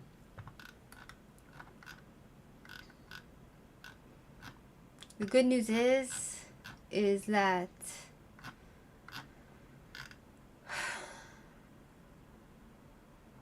the good news is that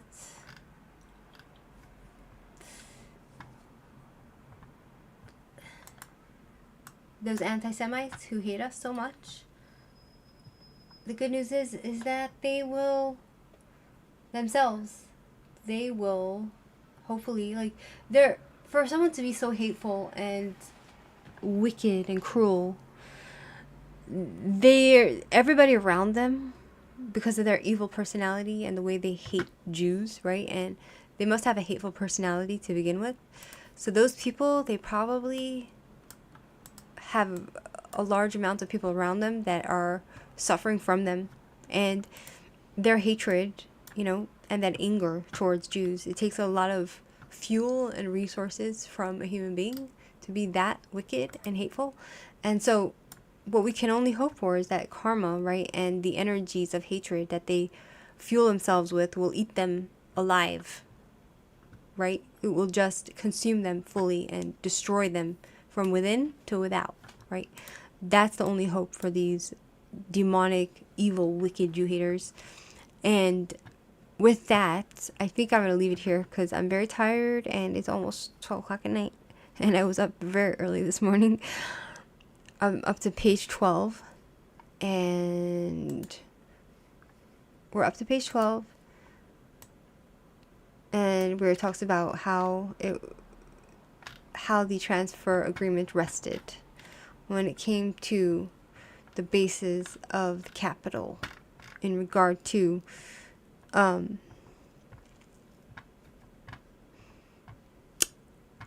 Jews of Germany.